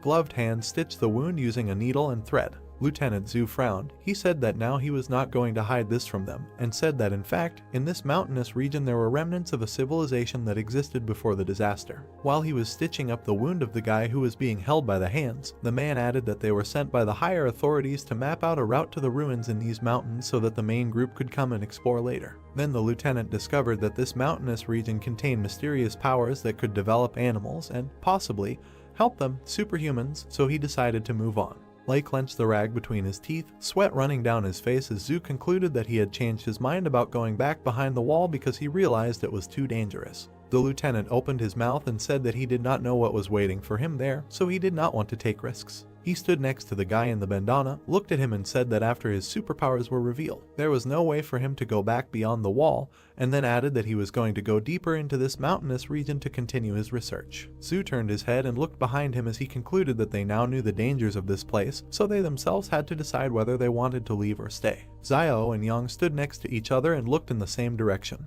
Xinyu stood next to the man who gritted his teeth. The girl in the hood with red ears told the lieutenant that she would go with him because it was too dangerous here, and Xiao was surprised at how many words she said at once. The guy with the glasses exchanged glances with the other man as the voice said that the best way to get out alive was to follow the Superman. The men in gray t-shirts raised their hands and said they would go too. Xinyu looked at the main character and asked him if he was coming, and then said that he would go if he joined. Xiao raised his hand, pushed the girl away and replied that he was going with the lieutenant. Zhu looked to the side, opened his mouth and said that in that case they should follow him, and that they would leave at dawn. The lieutenant turned to the people behind him and said that they had all agreed in advance that the entire team would obey him, and that if anyone disobeyed him, they should not expect politeness from him, and then added that there was a dense forest ahead and that they would have to abandon the car and walk. Zhu turned and addressed the man in dark glasses named Malxian. He told him that he would go first and carry the wounded guy with him. The protagonist's ear grew larger when he listened to the fact that someone persistently began to thank the lieutenant. Xiao pushed the man with glasses and stopped in front of the guy wearing a bandana lying on the ground. He opened his mouth wide, clenched his fist in front of him and exclaimed that he would carry the wounded man, and that he would kill anyone who tried to steal him today. Zhu and Lei opened their mouths and stared ahead with empty eyes, and the wounded guy asked if Xiao had taken the right medicine and why he suddenly became so kind. The midday sun illuminated the forest and mountains. Two people were dragging a guy on a stretcher when the main character asked him if he still needed medicine, and Lei said that he didn't need it and thanked him. A system notification appeared indicating that he had received a coin for thank you. The lieutenant looked carefully at the smiling guy in front and thought that he was clearly one of those people who didn't care about anyone, but why was he suddenly so worried about others? Sweat appeared on the face of the guy in the bandana when he was asked if he was hungry and thirsty, and Lei replied that he was not hungry yet and thanked the guy when an alert appeared that Xiao received another coin for thanking him. Zhu thought about what he was really after. The main character smiled widely and looked at the wounded guy while he thought that Lei was very useful in collecting gratitude coins. A crowd of people moved through the dense forest. Xiao looked to the side and opened his mouth slightly when he thought that the last time he was here was a year ago, and that since then the trees had become much taller and more luxuriant. He decided that this was strange. The guy's profile didn't change when he heard someone asking why he kept touching her. In front of Xinyu stood a guy who smiled while he talked about what was wrong with touching her, especially since he wanted even more. This guy narrowed his eyes, laughed disgustingly and asked what she thought about tonight. The girl in the top and short skirt opened her mouth and told the guy not to come near her. Steam came out of his nose. They put a gun to the back of the guy's head. He raised his hands while Yang stood behind him and Xiao watched it all. The girl turned to the main character and told him that this guy's gun was his. Xiao pointed his finger at himself and asked if she meant him, and Yang confirmed. The main character threw the stretcher with the wounded guy and walked towards the girl when he said that there was no need to ask him twice. His hand removed the firearm from its holster as he exclaimed that he had found it. The guy opened his mouth wide, looked towards Yang and asked her if she knew how severe the charge was for depriving private troops of their weapons, to which the girl replied that if he threatened her again, he would die. Yang looked away when asked about what if she gave the gun to this tramp if he couldn't use it anyway. Xiao held a firearm in his hand and looked at it carefully. The guy who harassed Xinyu ran into the forest when Yang told him to get out. The girl carefully looked to the side and thought that the main character was quite skilled with weapons. Lieutenant Zhu looked away and remained silent. He approached Xiao and asked him if he could find food for everyone. The guy closed his eyes, raised his hand and replied that he was not God or their father, so he could not say that he would find food for all of them, and then asked if Zhu thought that if he now wanted a wild boar to crash into a tree, then it will take it and crash. At that moment, someone crashed into the tree trunk. Zio, Zhu and Cheng opened their mouths and stared in one direction when the main character thought that this could not be true. A large boar was lying near a trunk under the treetops when people began to come up to it and say that it was really a wild boar, and that Zio was just a magician, and also that he had a magic mouth because everything he said would appear. Zio turned away from them and thought that the stupid child Yuan made another wish. The main character remembered the little boy who folded his palms in front of him and closed his eyes. He was wondering how he was doing at Jing Mountain, and then he wished him so that he doesn't go hungry. The man's hand held a knife, cutting the animal. The hero began to look askance at Zio, who was talking about not leaving food for tomorrow that he couldn't finish today and trying not to mess around with blood for a long time, since it attracts animals very well. The blood from the beast slowly flowed onto the ground in which the ants were located. The main character began to answer that currently ants the size of a thumb do not attack during the day while a person is active. But at night, if the ants can smell a bloody smell near a person, he will be eaten like regular food and just one bite of the formic acid release can cause severe pain. The guy looked at Zio, saying that he understood everything, calling the main character good. The girl with heavenly hair watched the guys, saying that Zio was quite sincere. Out of the corner of her eye, the girl began to notice something. The beast was roasted on a fire, and many people were sitting around it. Zio sat with the meat in his hands and, closing his eyes, began to eat it, and a girl began to sit down next to the guy, looking at him carefully. She began to look at Zio, who was not at all happy with her, with a smile on her face, and said that it seemed to her that she could have a very good time in the Wasteland. Since it looked romantic, the main character began to tell the girl that this was survival and there is nothing romantic about it. The girl began to make eyes at the main character, saying that he was very handsome and charming. The guy did not understand what the girl wanted from him. Zio began to look carefully at the girl, thinking that she could not get anything from Zhu Xianchu, so she came to him. Zhu waved away the girl who was running after him. Before, Zio had often seen the girl go to Zhu Xianchu to talk to him, but every time she was met with rebuff, since Zhu was an adult with a strong character who knows what he wants. Zio looked at the girl out of the corner of his eye, realizing that for her he was just a brainless teenager. So perhaps she decided that the main character would go through fire and water for her if he showed sympathy. Zio understood that in the end he had a weapon and he could well protect the girl. The main character began to look at his frightened sister with anger and tell her not to come closer. The girl began to look at Zio with a playful smile and say that perhaps they had some kind of misunderstanding earlier, but in reality she is not like that. The girl began to stroke the main character's cheek, who was very surprised by this act. The sister began to tell the guy that she liked him. The guy began to shout angrily at the girl and tell her to shut up. Next to Zio and the girl there was another person who looked at them in surprise. The main character began to look in surprise at the man sitting next to him, and the girl was equally surprised. Xinyu began to leave Zio, saying that he was completely sick and the guy deserved to be alone. Since Zio learned to hunt, he has seen too many women like this, just looking for someone to rely on in this broken world, or someone to use as a tool. The main character looked at Xinyu with disbelief, eating chicken and telling himself that he didn't need such a woman for nothing to waste food on her. One of the guys began to grit his teeth. The hero began to look at Zhu, saying that they had run out of bottled water and food. Since they initially took too little water, the guy began to ask her where they could get more water. Zhu began to approach the sitting Zio, asking him where he could get more water. The system window began to show the hero to tell his teammates how to find water. Zio began to look to the side, lost in thought. The main character stood in the middle of the crowd, confidently telling all the people that to find water in the wild, you can rely on rivers or collect resources from leaves. The main character began to look away, telling people that they were lucky because there were several pine trees nearby that had pine juice that could quench their thirst. The system window began to tell the guy that he had completed the task and received part of the power. Zio clenched his fist, looking at him angrily. The main character's foot began to move on the ground. Zio climbed the tree from different sides with quick and deft movements. The guy's hand began to reach for one leaf that was on the tree. People looked at Zio in surprise, not understanding what he was doing. The guy began to look down on the crowd, holding the grass and telling them all that if they did not want to die, they should do as he did. Zio began to close his eyes and open his mouth to squeeze the grass from which the juice came. People asked the guy if it's really drinkable. Zio looked at everyone, wiping his mouth and talking about drinking this, whether they like it or not. The main character began to look away with dissatisfaction. Yang and Zhu began to approach Zio and began to look at the grass. Yang began to bring the pine needles to her mouth. Zio began to look at the girl with a smile on his face, happy that she was doing this. The main character began to look in surprise at the system window,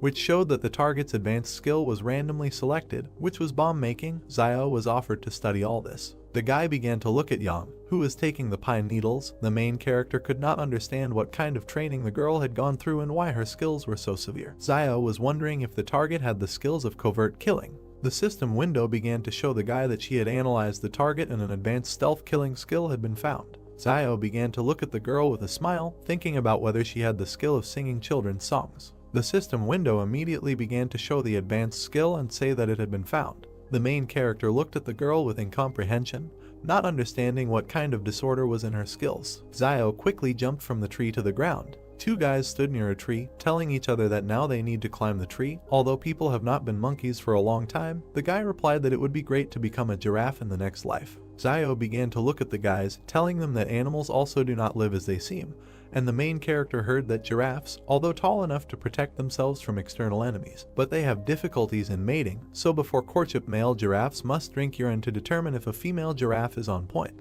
The guys were disgusted and couldn't figure out what these little known facts were that Zio had learned to disgust others. The mountains began to thicken, forming clouds. Zio began to look at this with confidence, shouting that acid rain was coming towards them. People began to quickly run away from the downpour, looking for somewhere to hide from it. The main character put on a hood, hiding from the rain and looking down. Some people began to carry the guy on the couch, who was unconscious. Cave. People began to stand in the cave, looking at the rain and rejoicing that they had it nearby. Hands began to set the torch on fire using a lighter. The guy was holding a torch in his hands, next to which there were people. The hero began to point in surprise and fear at the wall, telling him to look at it. There was someone's inscription on the wall, which said that they saw strange dark figures in the forest that disappeared. No one could understand what it meant. Huge red lightning began to appear near the cave, shooting in different directions. People looked at the wall in the cave, asking each other about who carved it. If they lost anyone along the way, everyone began to say that they lost Zuzu's body and nothing more. Sir Zhu began to look forward confidently, telling everyone that he had not heard that anyone from their 113th wall had crossed the mountain before, and perhaps someone from the 112th had taken refuge here and left a message. However,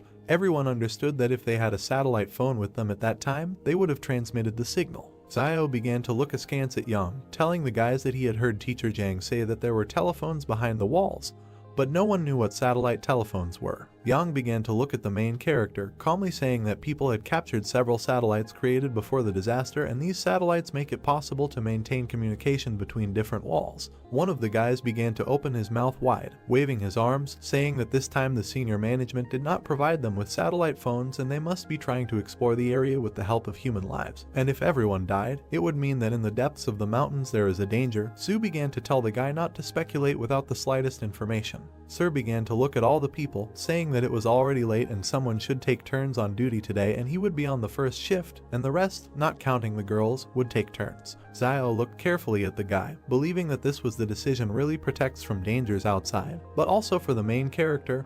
Internal security was no less important, and in the end he only took a gun today. Yang began to look at the surprised Zio, saying that the first half of the night would be his and the second her. The main character looks at the girl, noticing that he and Yang have no need to quarrel and they still trust each other, and the girl is not weaker than the guy, and if we think that the current situation is dangerous, they can protect each other. Zio smiled, telling Yang that he agreed with her. The girl began to move away from the guy, saying that she had gone. The guy began to ask Yang if he should go with her, but the girl refused. The guy looked at Yang confidently, not understanding why she was so brave and what supported her confidence. Xinyu began to look at the guy with a smile, telling him that he would go with her, since Zio really doesn't understand girls. The main character began to look in surprise, not understanding what was wrong. Crowds of people stood in the cave, still watching the rain. The two men began to smile and grin, saying to each other that it would be a pity if these two girls went missing.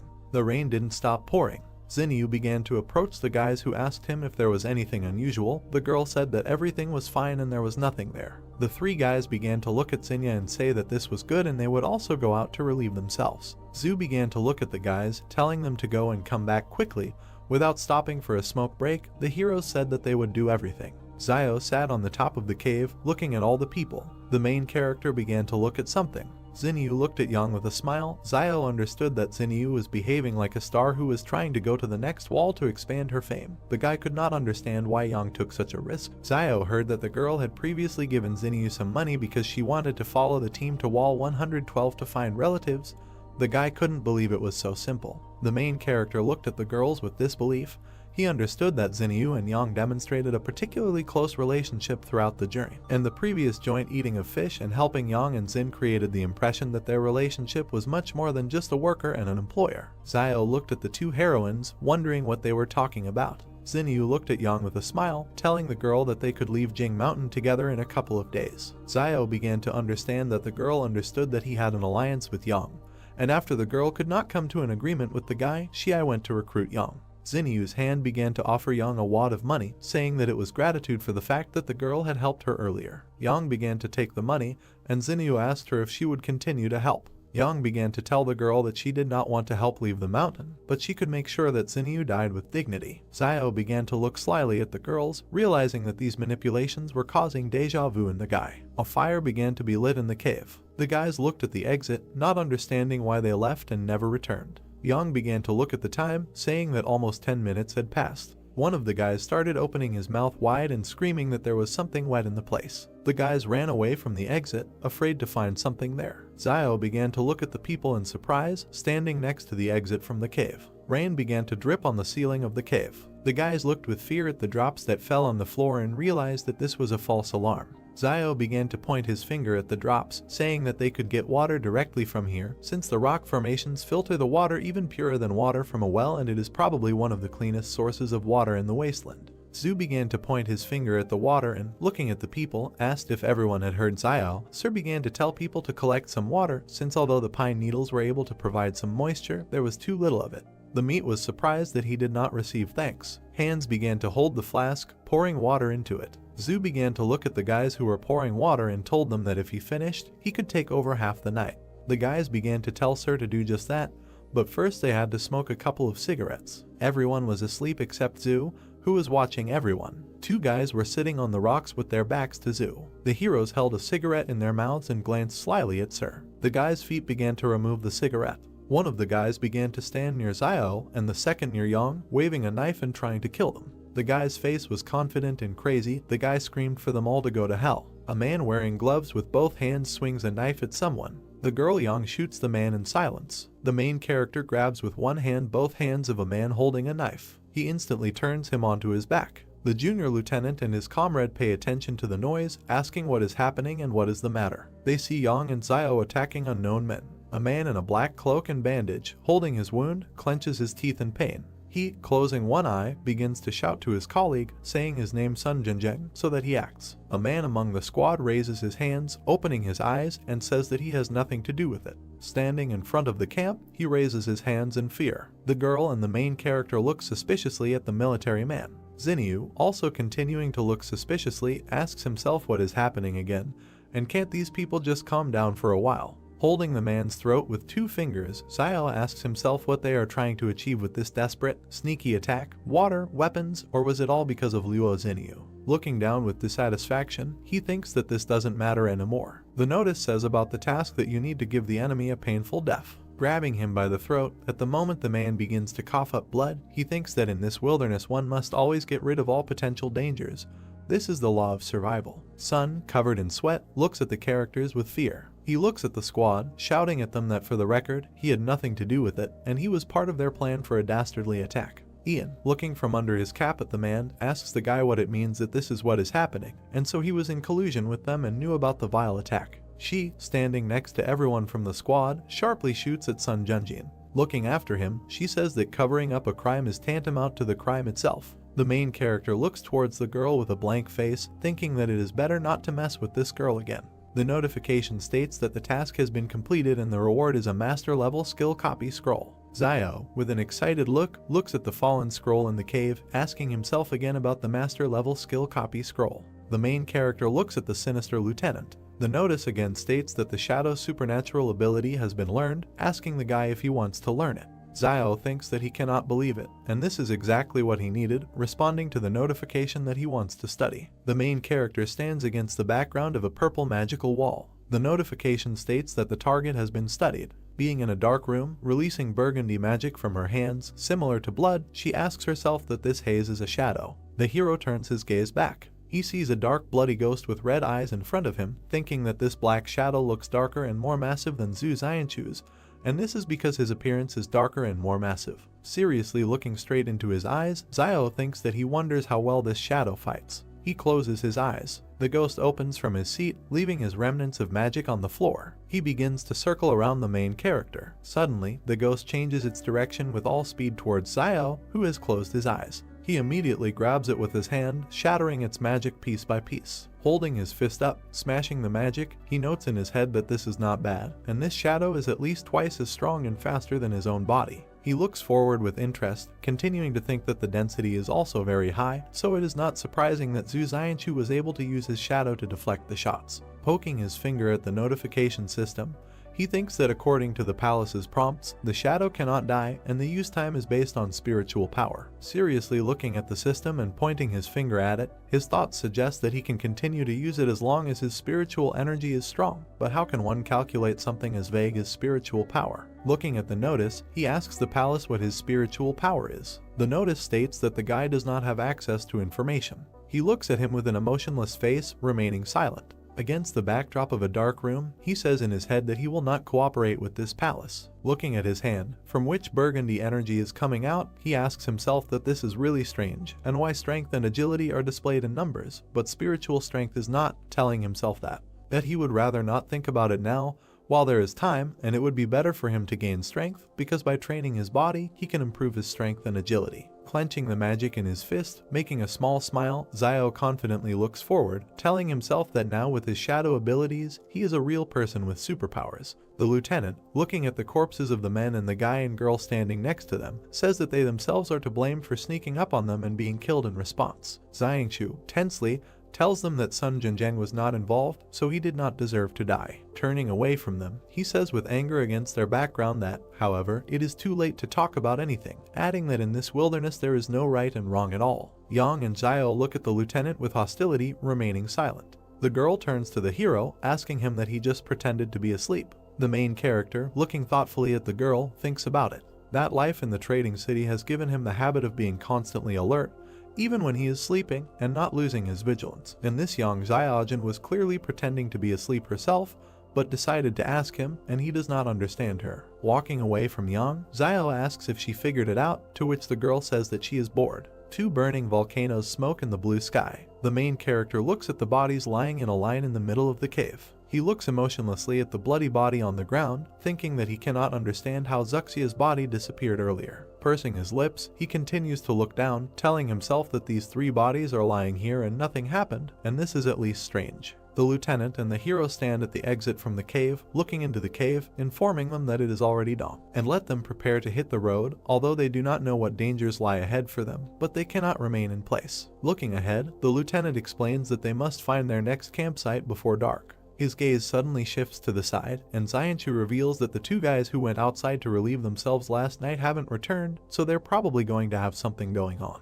Looking at the military, Xian, Yang, and the protagonist, he says that he hopes that next time they will not go alone, and after all, they have seen what happens to such people. The man in the bandana, looking uncertainly to the side, apologizes to everyone, asking if someone could kindly help him up. Xiao appears in front of the man, to whom he reacted by opening his eyes. He grabs him by the bandages on his stomach. The man begins to scream at the top of his lungs that he is being killed. Hitting him with his hand, the hero asks why he is shouting and let him get up and walk, because the wounds have already healed. Lifting his jacket and exposing his stomach, he touches it, asking again that they have indeed already healed. The man sits, turning to Xiao, who has turned to him that this black medicine of his works very well, thanking the guy, to which he replies that this is an inheritance from his ancestors. The notice reads thanks from Wang Lei. The lieutenant sternly addresses the nodding protagonist, asking if he still has the medicine. Xiao passes by the military man, saying that he is no more, to which the man says that he will pay for it from his own pocket and offers double the price. The guy turns around with a crazy face, asking what he just said, changing his mind, and now saying that then there is still a little medicine left. The main character looks suspiciously at the lieutenant, holding his hand on his chin, asking him what he didn't say earlier, that he had no money, to which the man replies that the three they killed had it, so he borrowed from them. In a funny way, clutching his heart, the main character thinks that he seems to be too inexperienced and did not search the corpses. How could he make such a stupid mistake, and his heart bleeds? Xiao, spreading his hands to the sides in front of the lieutenant, tells him that this is not his money, but the main character's money, and let him give him at least half, to which the man says that he is not interested in money, and he will give him all 8,000 or about what he has on him if he gives him the medicine. The characters' hands pass medicine and money to each other. Xiao begins to stare at the man while holding the money in his hands. The lieutenant, irritated, puts his hands on his hips, telling the main character not to look, and he really isn't lying, because that's all that happened. The history notice states that it has been discovered that there are 20,000 on the media, and he can purchase them on the initial personal storage. Zio thinks about how he needs to buy it, repeating it several times. Dark magic is creeping towards the door. The notice states that this is a successful initial personal storage purchase. The main character gradually approaches the dark door, thinking that it hurts so much, and he would like to see what storage space he paid 20,000 for. Zio grabbed the door handle. Opening it, he sees a brick wall with a hole in it. Closing the door with all his might, the guy, angry, asks what it is, saying that he paid 20,000 per cubic meter, asking what are the prices for housing in commercial areas. Thinking about the crappy palace that he decided to throw it at money and ruin his youth, adding that when he is refined to the intermediate and advanced level, he thinks that the palace will become a real home.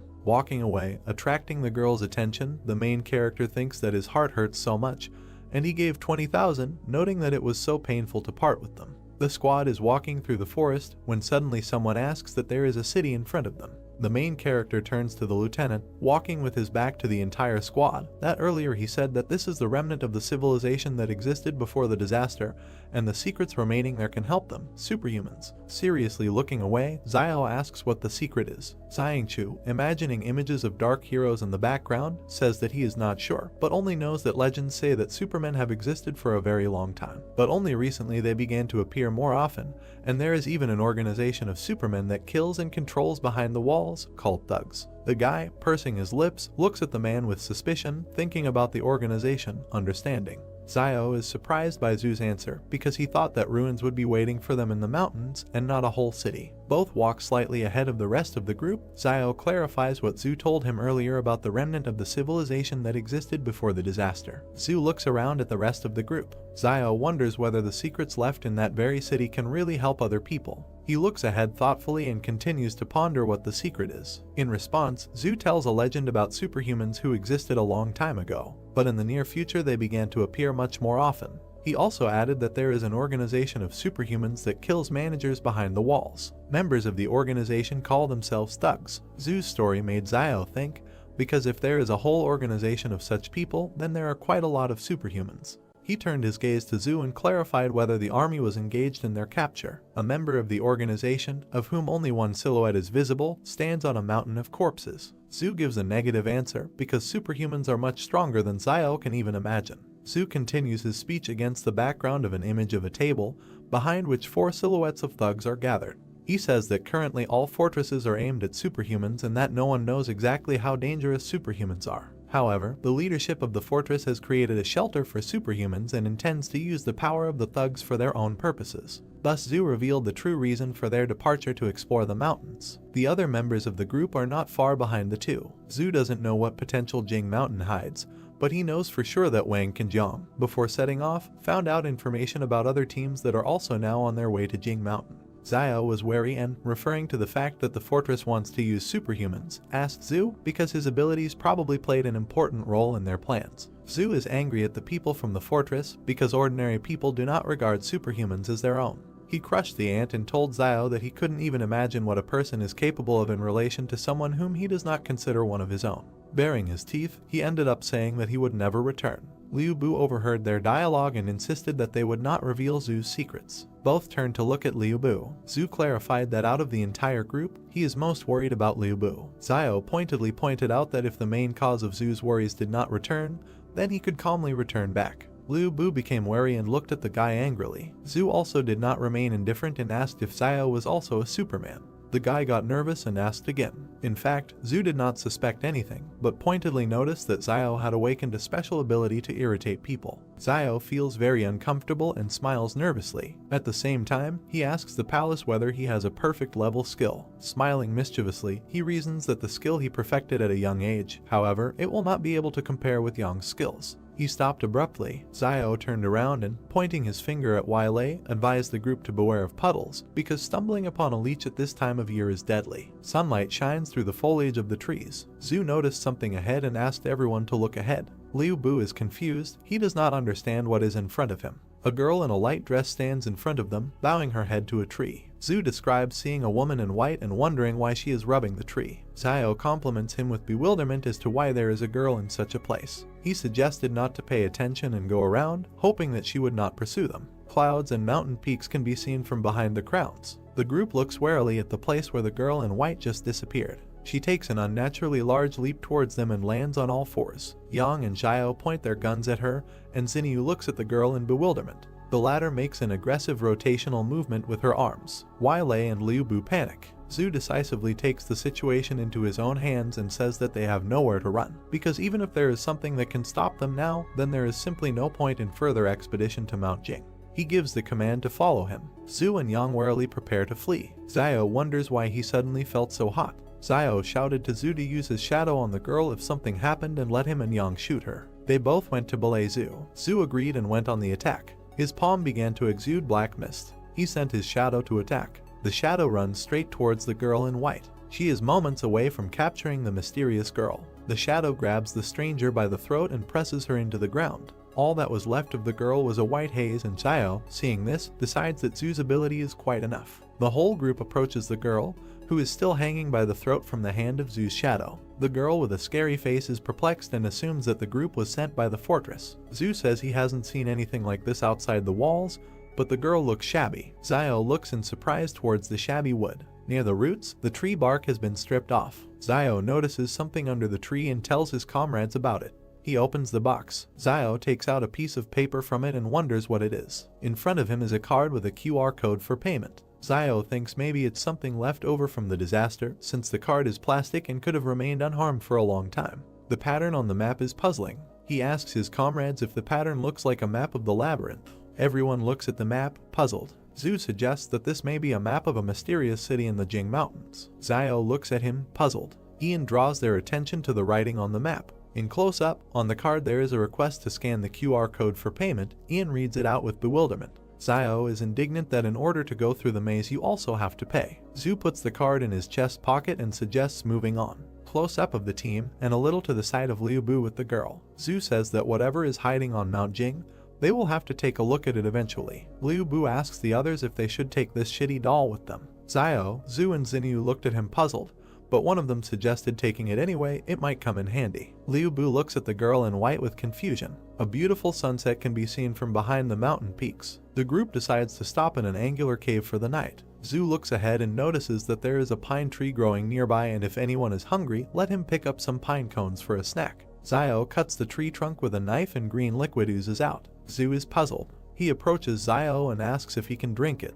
Xiao looks at him. They were joined by Liu Bu and Xinyu. Liu Bu asks what it is and if it can be drunk. Xiao raises the knife with a cheerful expression and gives a negative answer. He does this to put some poison on his knife. Liu Bu is extremely surprised. He doesn't understand what kind of person Xiao is, that he even puts poison on his knife. Zhu and Xinyu refuse to comment on the situation and stand stone-faced. Liu Bu climbed a tree and left a girl in white sitting near the next one. He tries to reach the bumps. His foot slips off the bark and he screams. Liu Bu falls from the tree screaming. He lands on his butt and wonders why he is doing all this. There is also a girl sitting in the background. Liu Bu gives into emotions and desperately shouts that at the very beginning they had already decided to return to the fortress, but stumbled upon wolves. If it weren't for this situation, they would have already returned there. It's not for nothing that the idiom says that wolves in bay are the most insidious, damn wolves. Xiao, who approaches him, interrupts him and asks whether he even understands what he is saying and what this very idiom means. Liu Bu desperately admits that he doesn't know. Xiao thoughtfully replies that in reality Bei is also a wolf. He continues to speak against the background of a picture of a wolf with a paw in a trap.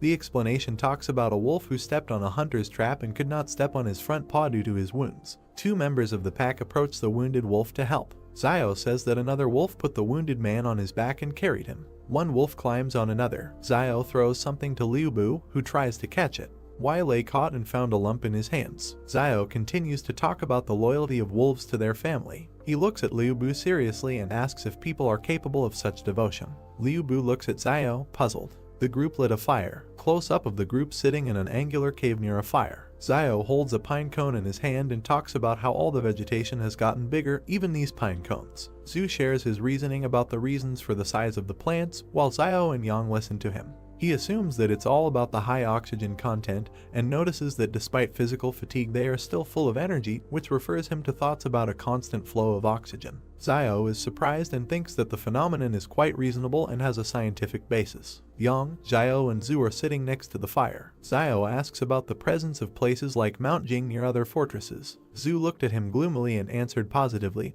only there is a note that such objects are controlled by a company called Flame Source. Xiao also gloomily asks for the name. He then wonders why he hasn't heard of such a company and whether it belongs to some kind of union. Zhu looks thoughtfully at the fire and, against the background of the emblem of this company, answers Xiao, calling the company an independent consortium that controls up to 20 fortresses. He finds it remarkable that they are relatively far from their 113 fortress. Xiao justifiably does not know about such a company. Xiao responds by asking about knowledge of living conditions in the place controlled by this company. Zhu closes her eyes and waves her naked face negatively. Yang joins the dialogue, commenting on the mystery of the territory controlled by the source of the flame. Xiao turned his head towards Yang in surprise. Ian's close-up against the silhouette of a flying dinosaur talks about the rumors. Someone saw huge prehistoric birds in the sky. Yang looked at the main character and said that the Flame Source Company has such power that it has suppressed this place, and perhaps only the main leadership of the Flame Source Company knows what is happening inside. Surprised, Xiao wondered if she knew more than Zhu. He wondered in his mind if she belonged to any organization.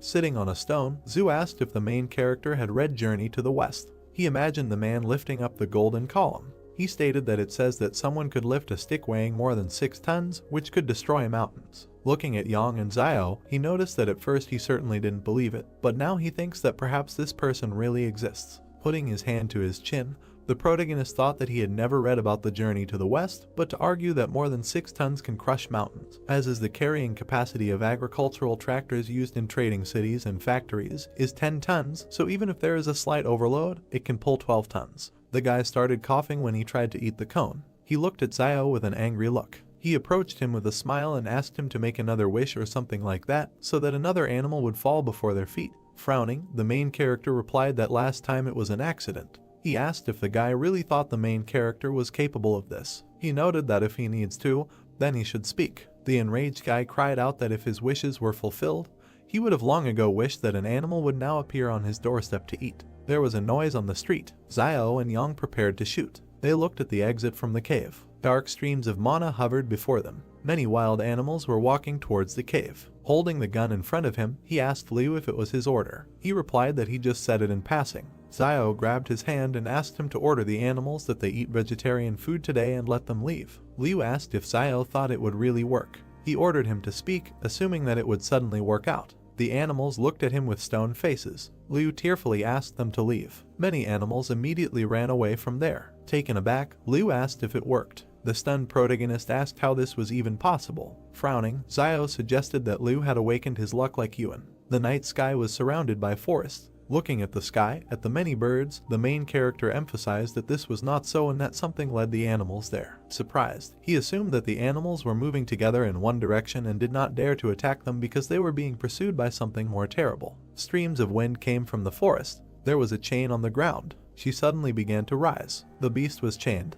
He continued to move through the forest. He walked through thick grass. A powerful wind came from the dark forest. People stood at the exit of the cave. An enraged Xiao asked what those sounds were. He continued to stare into the darkness. Looking at the frightened Liu, he asked if the sound had disappeared. The guy suggested hiding somewhere else for a while. Frowning, Xiao asked him to wait, noting that animals have a much stronger instinct for danger than humans, and these animals were clearly trying to hide in their shelter, so this cave should be relatively safe. Kneeling down, the main character asked what exactly they were hiding from, and what that sound of chains was. Yang replied that there must be something in the forest that would frighten even them. The main character with a serious face asked if they noticed that. He remembered the many human bones along the rocks. Xiao said that they saw human skeletons in the gorge when they passed through it, but it was unusual not to see animal skeletons in the forest. Frowning, he stated that any living creature could die from attack, disease, and old age. He asked how they didn't see a single skeleton. He remembered how the fish bones disappeared in the forest. The main character noticed that, to make sure, he deliberately threw out fish bones in the forest. As a result, they disappeared the next day, and there were no traces left around. Turning around, he said that there is also Zuzia's body, which disappeared without a trace, and all these missing people have one thing in common: they all disappeared into the forest. Frightened, Liu wondered if it was possible that after animals evolved, plants also evolved. Zio replied that it was unclear. Zhu said with a serious face that there was no need to be too nervous and it was good that they realized this earlier. At least they could take precautions in advance. The frightened Lei noticed that there was no danger as long as they stayed away from the forest. Zhu presented their route and reported that it lay in relatively sparsely wooded parts of the ridge and hills. The main character, with a puzzled look, wondered if everything would be so simple. He began to hear powerful gusts of wind in the forest. Zio was dumbfounded by this. A monster with red eyes looked at them. There were chains on his hands. Steam was coming out of his mouth. Yang, with a serious face, began to aim at the beast. Her face was serious. He took the pistol off the safety. They, together with the main character, were preparing to shoot. Zhu screamed loudly so that as soon as he appeared, they would start shooting at him, and he would order his shadow to go around him.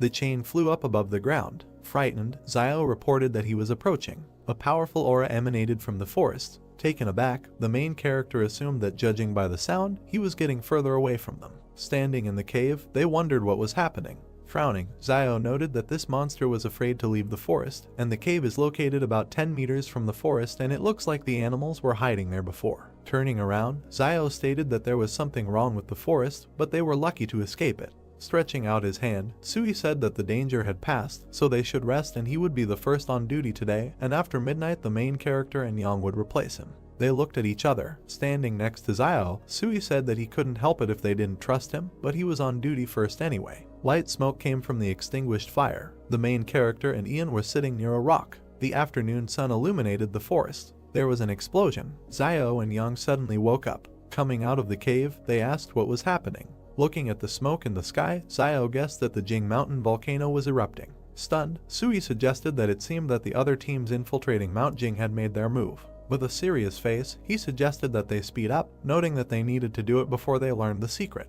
The main character looked at Suya and asked if he was tired of living. He emphasized the fact that it is unknown what dangers lie ahead for them, apart from this explosion. Frowning, Sui replied that they were already there and there was no turning back, so the only thing they could do was to find the secret of Jing Mountain as early as possible. Smiling, Zio noted that this is true and since they have already taken it, they need to bring it to the end. Yang watched him silently. Black smoke rose from the volcano. The group ran across the field. Lei wiped the sweat from his face and said that it was very hot. They saw a huge beetle. Moving further, Xinyu asked why they thought the animals became bigger but the people did not. Looking at Zio, she noticed that instead, people received superpowers. Turning around, Sui said that from ancient times to the present, human evolution has always been associated with mental abilities. After looking at him, the main character said that teacher Zhang said that there is a gene in the human body that limits muscle development.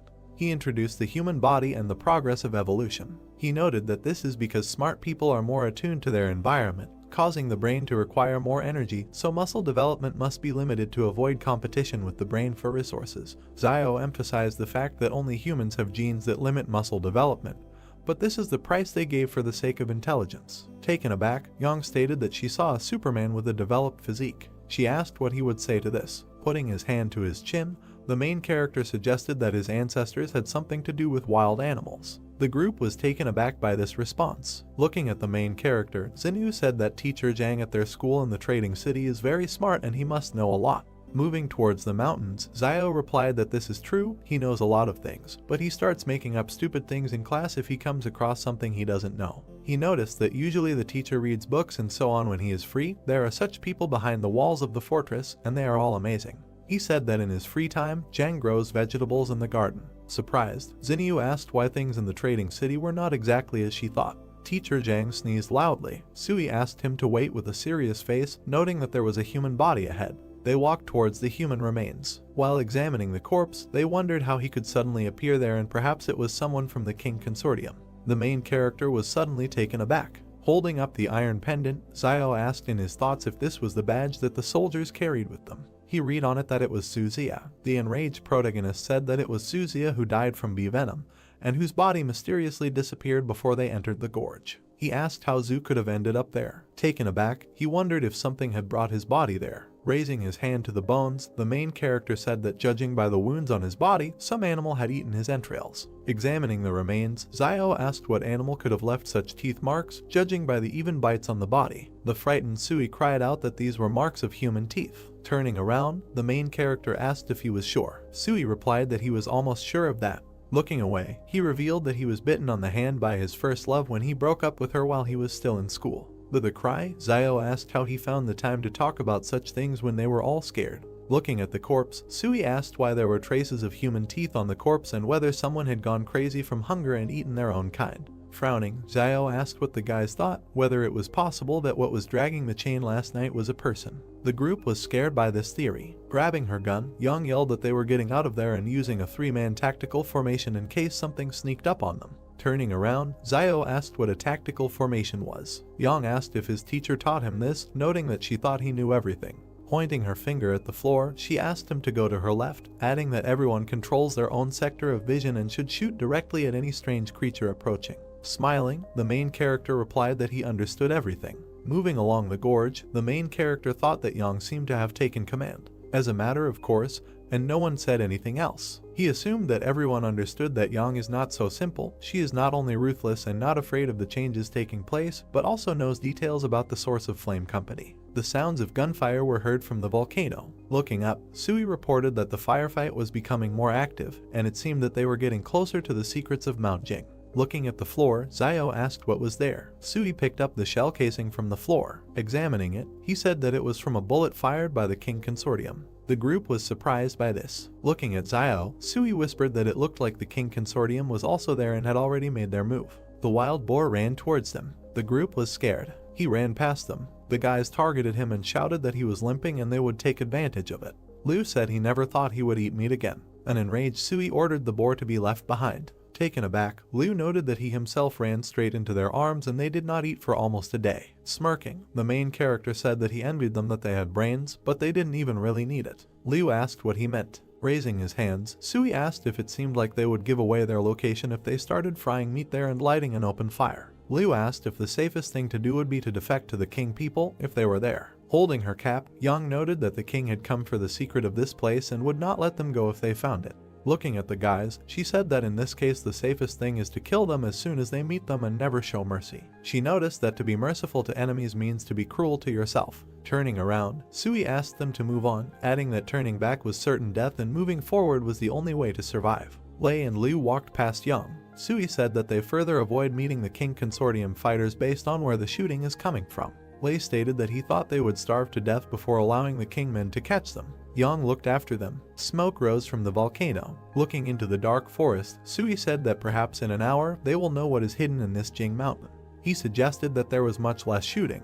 Looking at the main character, he whispered that if they had to fight guerrilla warfare in the future, they would have to abandon the other 3, who would not be able to keep up with the 3 of them. Turning around, Zio looked at the tired group members and agreed with Sui. Turning around sharply, Sui asked where Yang was. Standing in the forest, Liu asked where she was and when she disappeared. Stunned, Zio thought that with Yang's power, it was impossible to disappear without warning unless she herself wanted to leave. They looked at each other and nodded. The sounds of chains were heard in the forest. The frightened members of the group screamed that they heard this sound again. Looking into the forest, Liu screamed that this monster couldn't take Yang away. He saw that the people in front of him had disappeared. Frightened, Liu started screaming loudly and asked where the 2 were. Standing in the forest, he asked why the 2 had disappeared. Lei looked back and said that the sound was getting closer. Liu began to run away from there. He closed his eyes in fear. Lei overtook him. Running after him, he shouted that Lei had just been injured and was already running so fast, and Xinyu was a big star and was running very fast. Liu frowned.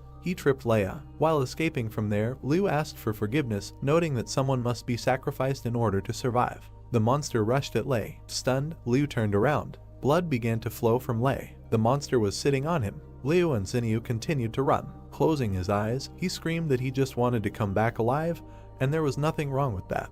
He looked at Xinyu with an angry look. He extended his hand to her and said that in order to survive, you need to sacrifice something. He couldn't reach her. The soldiers pointed their guns at them and asked who they were. Pointing his finger back, Liu said that a monster was running after them. The military surrounded them and ordered them to sit on their knees and put their hands on their heads. Raising his hand to the headphones, the soldier said that an escaped test subject had been found and he was requesting support. The soldiers began to advance into the forest. The monster rushed at them. The military started shooting at him. The animal avoided being hit by bullets. The soldiers tied their hands with a collar. They picked them up. The soldiers found a girl's doll under Liu's cloak. They began to examine her. The monster continues to advance through the forest. As Xiao walked up the mountain, he thought that when Yang was still around, the group held each other back, forming a short stable team, and now that Yang suddenly disappeared, the team instantly collapsed. Frowning, he noted that he and Sui had unspokenly decided to go it alone, and after all, they couldn't trust each other yet. Looking at the mountainous area, the main character began to think that he was wondering what the secret was for which all the forces were fighting.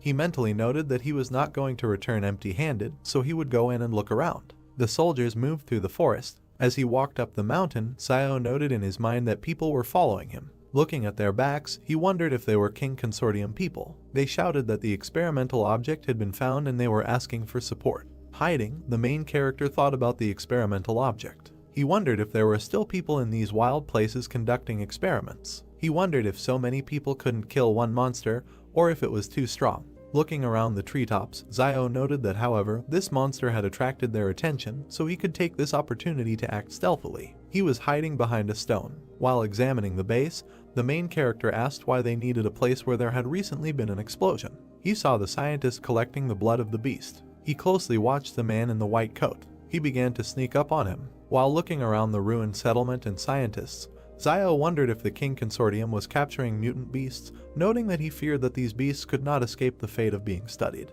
He was suddenly surprised. He saw a man on the roof of a building. Xiao looked at the guy in the white shirt. A man is depicted in a white suit and blue tie, looking down intensely. The main character looks at him, hiding behind a rock, and thinks that perhaps this is the man in charge of this operation. He notes that if on a normal day he saw someone in a white suit roaming the wild lands in a white suit, he would write off would be like a weak-minded person. Xiao stares at him. We see how the main character looks at the roof of a building, on which a man in a white suit points with his finger and says something. The main character thinks that this man now standing on top of the building, on the contrary, does not feel out of place, perhaps because that he is a leader and does not need to go into battle. We see fighters with weapons, an excavator and doctors in masks who are preparing syringes.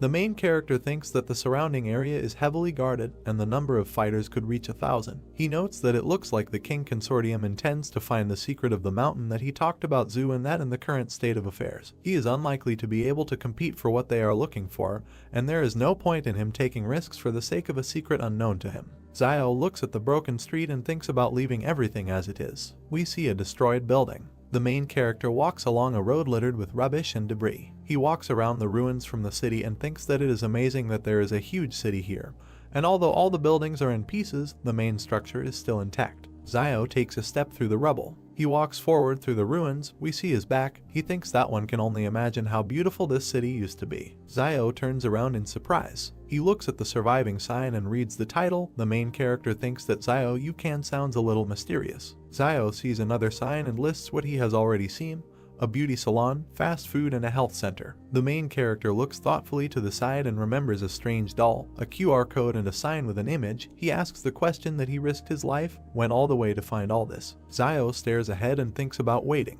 He descends sharply down the rubble. The main character looks at a sign with famous tobacco and alcohol products.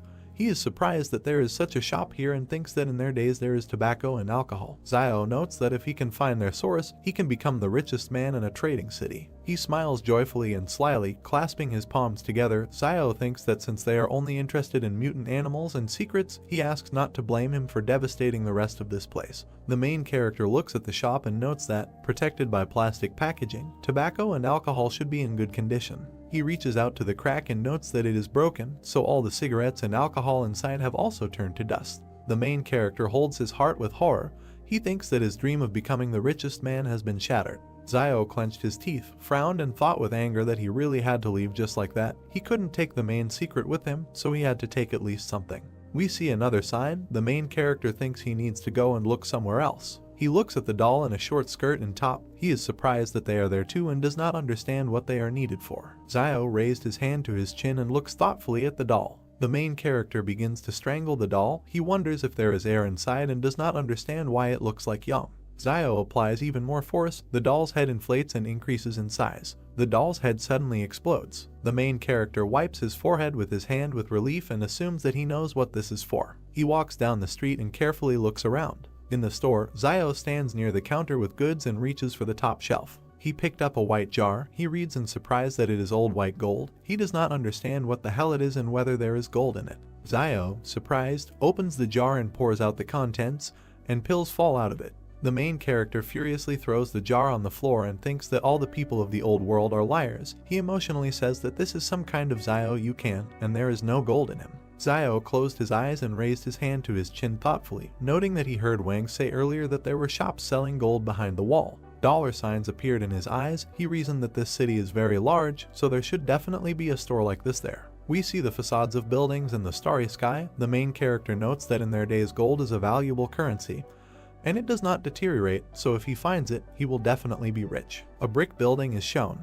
The main character's brother goes with a flashlight to Zio, who is sitting on the mattress, and thanks her for taking care of him all the time lately. The sister replies that it is good that Yuan's temperature has subsided, otherwise she would not have known how she would have explained this is Ziosu. Yuan puts the lamp on the table. His sister asks what his brother is doing now. She hopes he is safe. Yuan says that he thinks he is safe and recommends not to worry. Yuan looks at Zio kindly and thinks about how he had a fever the other day because of desire, and his sister could have taken the money and just left him. But she didn't. Instead, she helped him, just like a mother, that he was trying to cure his child. He was very pleased. Zio turned to Yuan and sternly said that since he had already recovered from his illness, he would have to attend class tomorrow to make up for his missed homework. Sweat appeared on Yuan's face, and he fearfully replies that she shouldn't do this because his brother is not at home. Zio smiles sweetly and says that in any case, she doesn't care because he will do what he is told. We see a brick house against the background of the starry sky. A bright moon is depicted. People are sneaking around in the darkness inside a high fence. Yuan and Zio stood up in fear. The sister notes that there is someone outside. Yuan will nervously add that there is more than one person there. Zio fearfully takes up the weapon and orders Yuan to stay put while she goes out and takes a look. She trembles, nervously holds the knife in her hands and walks forward. Yuan watches her leave the house. A bald man kicks in the door, and another one stands nearby. They attack the stunned Zio. She screams and points the knife at them with her eyes closed. A man with an angry face tries to snatch it. He calls Zio names furiously. Two men force her to the ground and hold her by the neck. In fear, she orders them to let go and leave her behind. The third one attacks Yuan with a knife. He swings and hits the bed. Yuan falls to the ground. He lands in a fighting stance. The man, dumbfounded, notes that he is a smart guy. Yuan remembers them and thinks that these three were usually messing around in the market town, but he didn't expect that they would actually attack this house next to the school. He looks at the man sternly and thinks that because of his recent illness, Sister Zio must have become their target when she went to buy meat to help him gain some strength. A teacher comes into the house. The criminal points a knife at him and says that he hasn't liked this old man for a long time. The attacker stands in a fighting stance and says that Jing must have a lot of valuable things. Yuan, standing nearby, nervously asks that they still dare to kill the teacher. The criminal attacks the boy and orders him to give the money in an amicable way without these resistances. Yuan furrowed his eyebrows and thinks that they even dared to touch the school teacher, afraid that no one would find out who committed the murder. We see the roofs of houses in the dusk. The attacker brandishes a weapon and a wound appears on his body. Yuan sharply fired his pistol at him. The other two men are shocked and don't understand where he got the gun from. Yuan continues to shoot criminals. They start running towards the exit while the boy shoots. Two unknown people watch as a man lies on the ground. Yuan furiously pointed a pistol at the lying man, and the others began to scream in horror and run. Yuan shot at them. All three died. They are lying on the ground. Zio looks out with the teacher. Yajin says with horror that he knew that Zio was quite a ruthless person, so he understood that Yuan would be like him. He looks at the boy in surprise and says that he couldn't even think that at 13 Yuan would dare to shoot someone. Yuan holds the gun with trembling hands. He is shaking all over in shock. Zio holds him by the shoulders in horror and screams his name. She hugs the boy and tells him not to be afraid and that everything will be fine because everything is already over. Jaeon watches his sister hug the boy and asks if Zio left this for him. Sister and Yuan look at the gun. The teacher asks if this is why Yuan went alone into the wilderness to make sure no one found him. Yuan answers positively and says that he didn't think that something would happen right after he picked up a pistol. Yuan fearfully tells the teacher that he and his sister will leave the shopping mall right away so as not to cause him any inconvenience. The teacher sternly says that now that the wolves have returned, the wild lands are not safe. Jang looks at them and says that the place that Zio has prepared for him may be safe enough, but it cannot hide him from the smell of the wolves. He says that they do not need to run away because he will handle everything.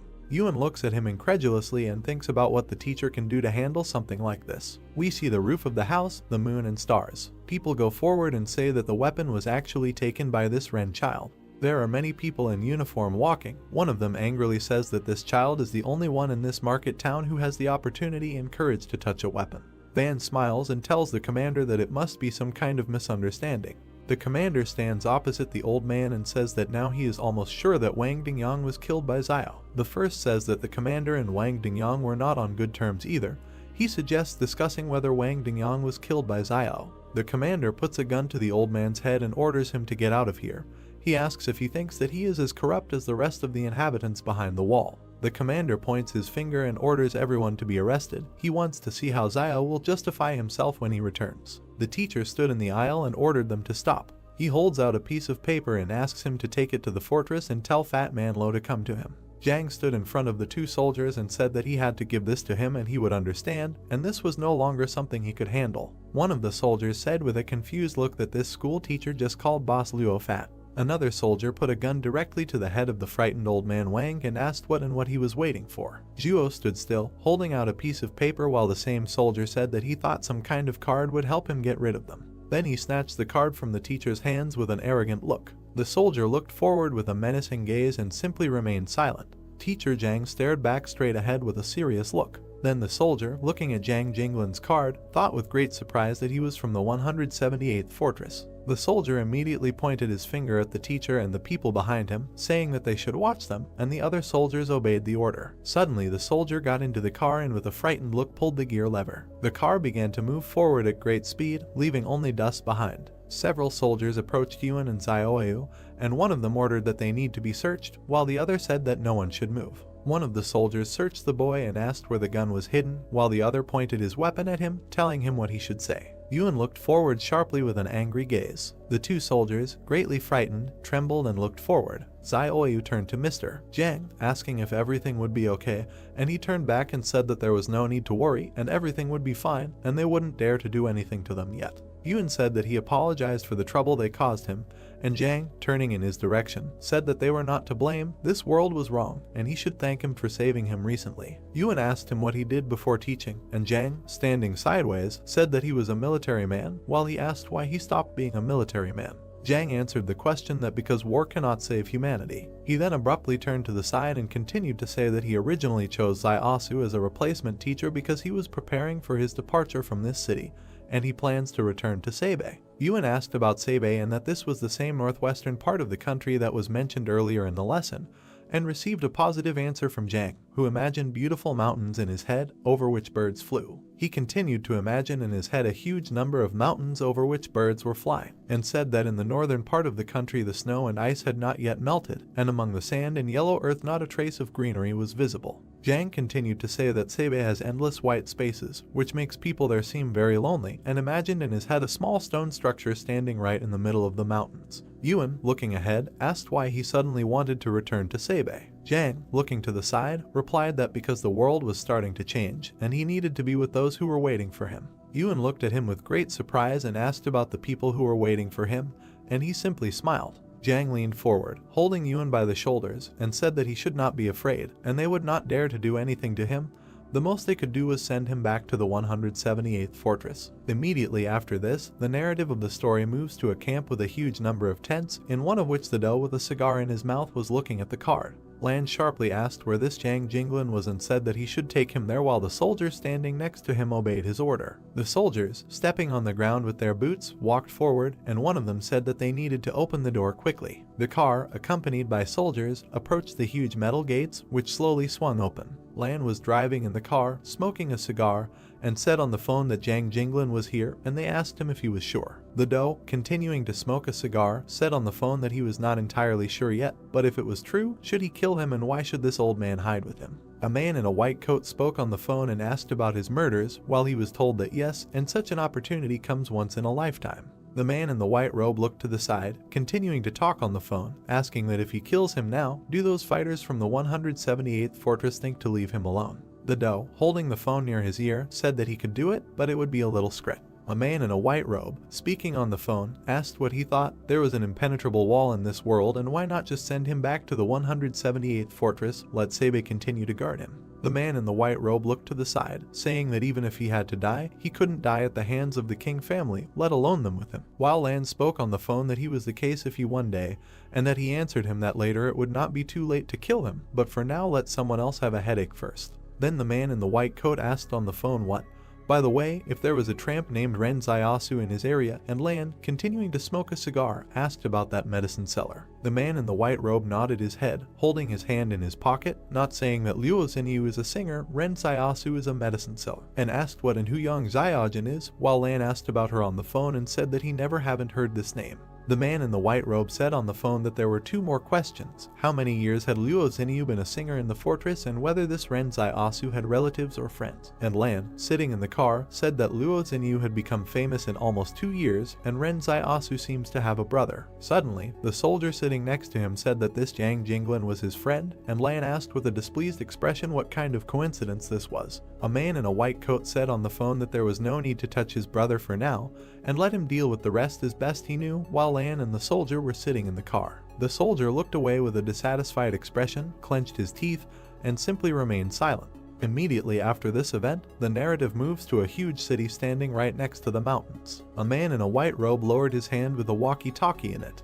The man in the white robe turned sharply to the side, looking forward. The man in the white robe, sharply behind the block, said that he forgot to introduce himself, and he is King Zhen from the King family consortium, Luo Lan's younger brother. King looked towards Liu and Xinyu kneeling in front of him, saying that he was glad to meet them. Xinyu looked straight ahead with great disdain as King called them Mr. Liu Bu and Miss Luo Xinyu. King walked forward and said that they should tell him more about these three people, Zhu Xianchu, Yang Zaiajin, and Ren Zaiasu. King arrogantly looked at Xinyu sitting below and asked if there was something connecting Ren Zaiasu and Yang Zaiajin. They say that the names sound very similar. Liu exclaimed with fear on his face that they were not connected in any way. He then looked at King and said that Zhu Xianchu is a Superman who has the ability to release a shadow from his body that can even stop a bullet. Liu gritted his teeth in fear, saying that he could not say much about Yang Zaiajin, but the one to be most afraid of was Ren Zaiasu. King, looking to the side, asked in surprise why. Xinyu looked to the side with an arrogant look and asked that because he could cultivate anyone.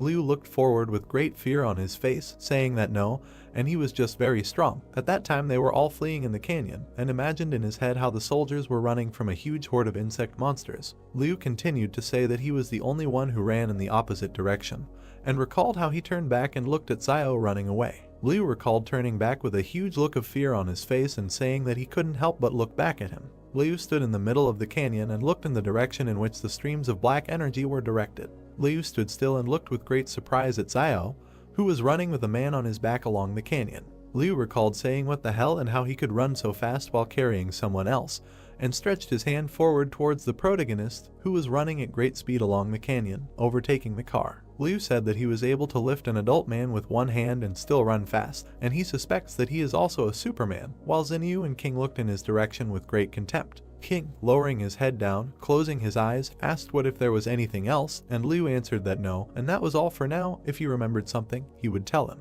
King, with his hands in his pockets, said what needed to be written down, and Zhu Xianchu was an underdeveloped Superman with risk factor C. Ren Zaiasu was a suspected Superman with increased physical strength and risk factor F, and his subordinate wrote it all down in a notebook. His subordinate then took Liu's hand, who said that they should wait. The subordinate continued to lift Liu, who looked at King and shouted that they had nothing to do with it, and they were all ordinary people who were forced to follow Zhu Xianchu all the way here. King would turn around sharply and say that he knew that this had nothing to do with them. If he had anything to do with it, then he should be nervous now, and Liu would ask what and if he was going to do something with them. King closed his eyes and said that they would go with him and should try not to be too surprised while his subordinates lifted Liu and Xinyu from the ground. At the same moment, a crescent moon shone in the night sky, surrounded by a huge number of stars. Immediately after this, the narrative of the story moves to a huge building, near which people were standing. King walked along with the soldiers and spoke to Zuman, saying that he should lead a group to find Zaiasu, Yang Zaiajin, and Zhu Xianchu, and they should return by 12 o'clock at night, and he would take the order. King stopped near a group of people and said that teams 2, 3, and 4 should follow him, and they immediately followed his order. Liu, looking at King with great fear on his face, asked where they were going. King stood in the middle of the city street and said that now they themselves will soon find out. The narrative of the story then shifts to several soldiers standing near a huge cage. King raised one of his hands up, holding the other in his pocket. Liu stood next to Xinyu and was surrounded by soldiers, saying what the same.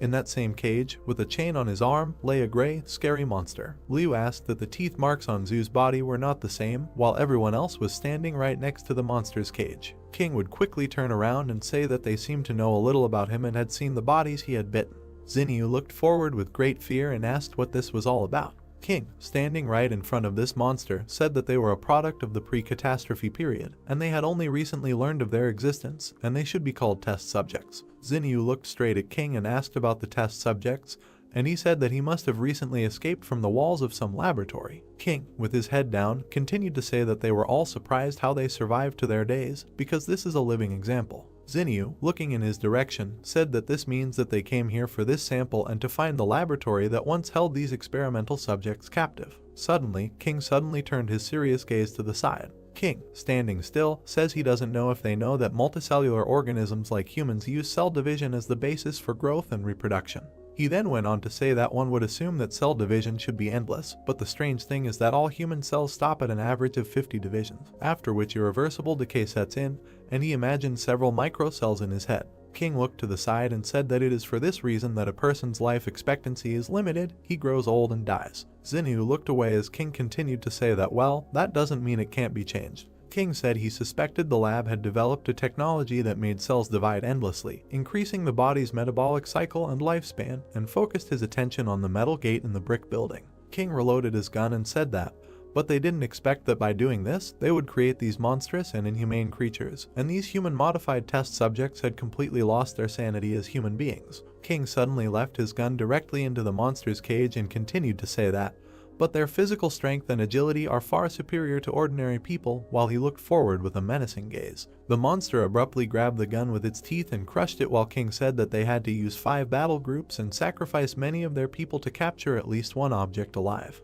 King turned sharply to the side, looking at his subordinate, who was writing something in a notebook, and said that he should write down that his teeth were developed, his pupils were narrow, his habit of moving on all fours, he was no longer human. King closed his eyes and continued to say that it was suspected that he was the product of a genetic change, and it was assumed that this laboratory was a secret experimental facility of the Flame Source Company before the disaster. Xinyu looked to the side with a puzzled look and reasoned that the base was the source of the flame. King looked down as she speculated on whether the King Consortium could take over this technology. The monster, standing on 4 limbs, squeezed its jaw with enormous force, breaking the pistol into small pieces. King looked towards the soldier and said that he should shine a bright light on him, and he obeyed the order. The soldier raised his hand up and made a finger gesture to another soldier standing on top of the building. Then the soldier sharply turned the huge searchlight to the side. A bright light suddenly illuminated the monster in the cage and the people standing next to it. The monster in the cage covered its face with its hand after the light hit it. The monster suddenly began to back away, closer to the shadow, while in its cage. King, tilting his head down a little, asked about photophobia. The soldier standing next to Kin and Xinyu said that there are 2 possible causes of photophobia. The first being the weakness of the individual who was once human and now it is reflected in what it is now, and the second is that it is in a gene edited. The model was based on the nature of the beast. King, turning his head slightly to the side, said that one was enough to study so that they could kill the rest without further losses, and the soldier standing behind him accepted the order. King reasoned with a thoughtful look that if he has photophobia, then why was he recently active during the day, and is he evolving again, or is there something that attracted him and made him go out in broad daylight? King conjured images of Xiao, Zhu, and Yang standing next to each other in his head and wondered if this could have something to do with the 3 of them. A huge number of soldiers stepped with their black boots directly onto the asphalt. Man in a shirt stood in the middle of his subordinates, while through the radio they asked him what they had found, not them. Man in a shirt, using a walkie-talkie, said that there were no leads yet, but an active search was underway, and in response they told him that it was good and they should find them as soon as possible. Immediately after this, the narrative of the story moves to one of the buildings in the destroyed city. Xiao stood near the entrance to a huge building and wondered if all the stores before the disaster were built on such a grand scale. The protagonist focused his attention on the nameplate hanging on the building and reasoned that this was Lu Wang's department store, and if he could open a department store, then there might be a gold store somewhere. Zio entered that same department store and moved slowly around it, wondering what kind of mess it was and whether there could be a gold store here. Suddenly, the protagonist turned sharply back and looked at the shelf with goods. Right on the shelf were toys of characters from Journey to the West, and Zio reasoned that Journey to the West, and wasn't that the name of the book that Zhu Xianchu mentioned earlier. Then the protagonist stretched out his hand to the toys and reasoned that the one with the stick must be the general, after all. Zio walked away from the toys and wondered where the gold store was. The protagonist approached the sign indicating that this was the Chao Su Fuk jewelry store and said that of course, and here it is. Zio immediately rushed towards the jewelry racks, putting his hands forward. The protagonist held a black bracelet in his hand and reasoned that silver turns black when oxidized. Zio immediately threw the bracelet behind his back with a dissatisfied look and reasoned that silver was worth nothing. The protagonist held a huge yellow ingot in his hand and reasoned that here it was, gold. Zio joyfully stood right in front of a rack with a huge number of gold bars and reasoned that he thought there was enough gold here so that Liaoyuan and sister Zioyu could live comfortably for decades, and if they returned to the trading city with this, then the opening of a gold store would be no longer a dream. The protagonist thought and raised his hand to his chin, arguing that there was so much here and how he could carry it all. Zio suddenly realized something and reasoned that he would definitely do just that. The protagonist was holding in his hands several gold jewelry right above the shelf. Zio was doing something with his hands right above the jewelry rack. The protagonist held a ball of gold in his hands and reasoned that if you look for all the gold jewelry in the ball, you can put it all in the palace vault. Zio reasoned that it was already full and needed to be pushed in, and tried to hold the door with his shoulder, which was barely staying closed. The protagonist, holding a bag made from a cloak on his back, walked forward and reasoned that he would wrap the rest in his cloak and carry it away. Suddenly, several soldiers stepped with their black-booted feet directly on the ground. Zio looked forward with great surprise, his eyes wide open. A squad of soldiers with a man in a black shirt headed forward, passing through the department store building. Zio was hiding behind one of the building's walls, watching a squad of soldiers pass by. The protagonist looked out from around the corner with a tense look, wondering where the king fighters suddenly appeared from here. Zio looked ahead with great dissatisfaction and reasoned that there were so many people, and they were alert enough, and whether there was any danger here. A detachment of soldiers led by Man walked through the department store past a rack with characters from Journey to the West. Man looked sharply to the side and was very surprised by what he saw. Man opened his eyes wide in surprise and simply silently looked to the side. The protagonist, peeking around the corner, nodded his head and wondered if they had left. The entrance to the department store building was surrounded by complete silence. Man looked around the corner, looking at the entrance to the department store building, showing the soldier. The soldier asked Manny in a whisper if something had happened. Man, recalling the figures of characters from Journey to the West, said in a whisper that he had already searched this building and its contents were now in places that were not in the right places, as he remembered, and reasoned that he remembered that it was the monk who was riding on a white horse, and next to it stood a monkey. Man looked out from around the corner, standing next to the soldier, and said in a whisper that it looked like someone had been here, and perhaps even still inside, and reinforcements needed to be called to immediately surround the area. Man suddenly made a gesture with his hand, sending the soldiers forward. At the same moment, soldiers lined up on both sides of the entrance to the department store building. The protagonist looked forward with great surprise, his eyes wide open. A huge number of soldiers stood near the entrance to the department store building. Zio turned around with great surprise and looked to the side, reasoning that why the king fighters decided to turn back. The protagonist turned back and leaned against the pillar, reasoning that it looked like Liu Bu and the others had revealed his existence to the king consortium after they were captured, which meant these guys were coming for him. Zio looked sharply down at the bundle from the cloak that contained the gold and reasoned that it looked like he couldn't take the gold. One of the soldiers made a gesture with his hand and looked forward with a serious look. At the same moment, a detachment of a large number of soldiers armed with machine guns immediately entered the department store building.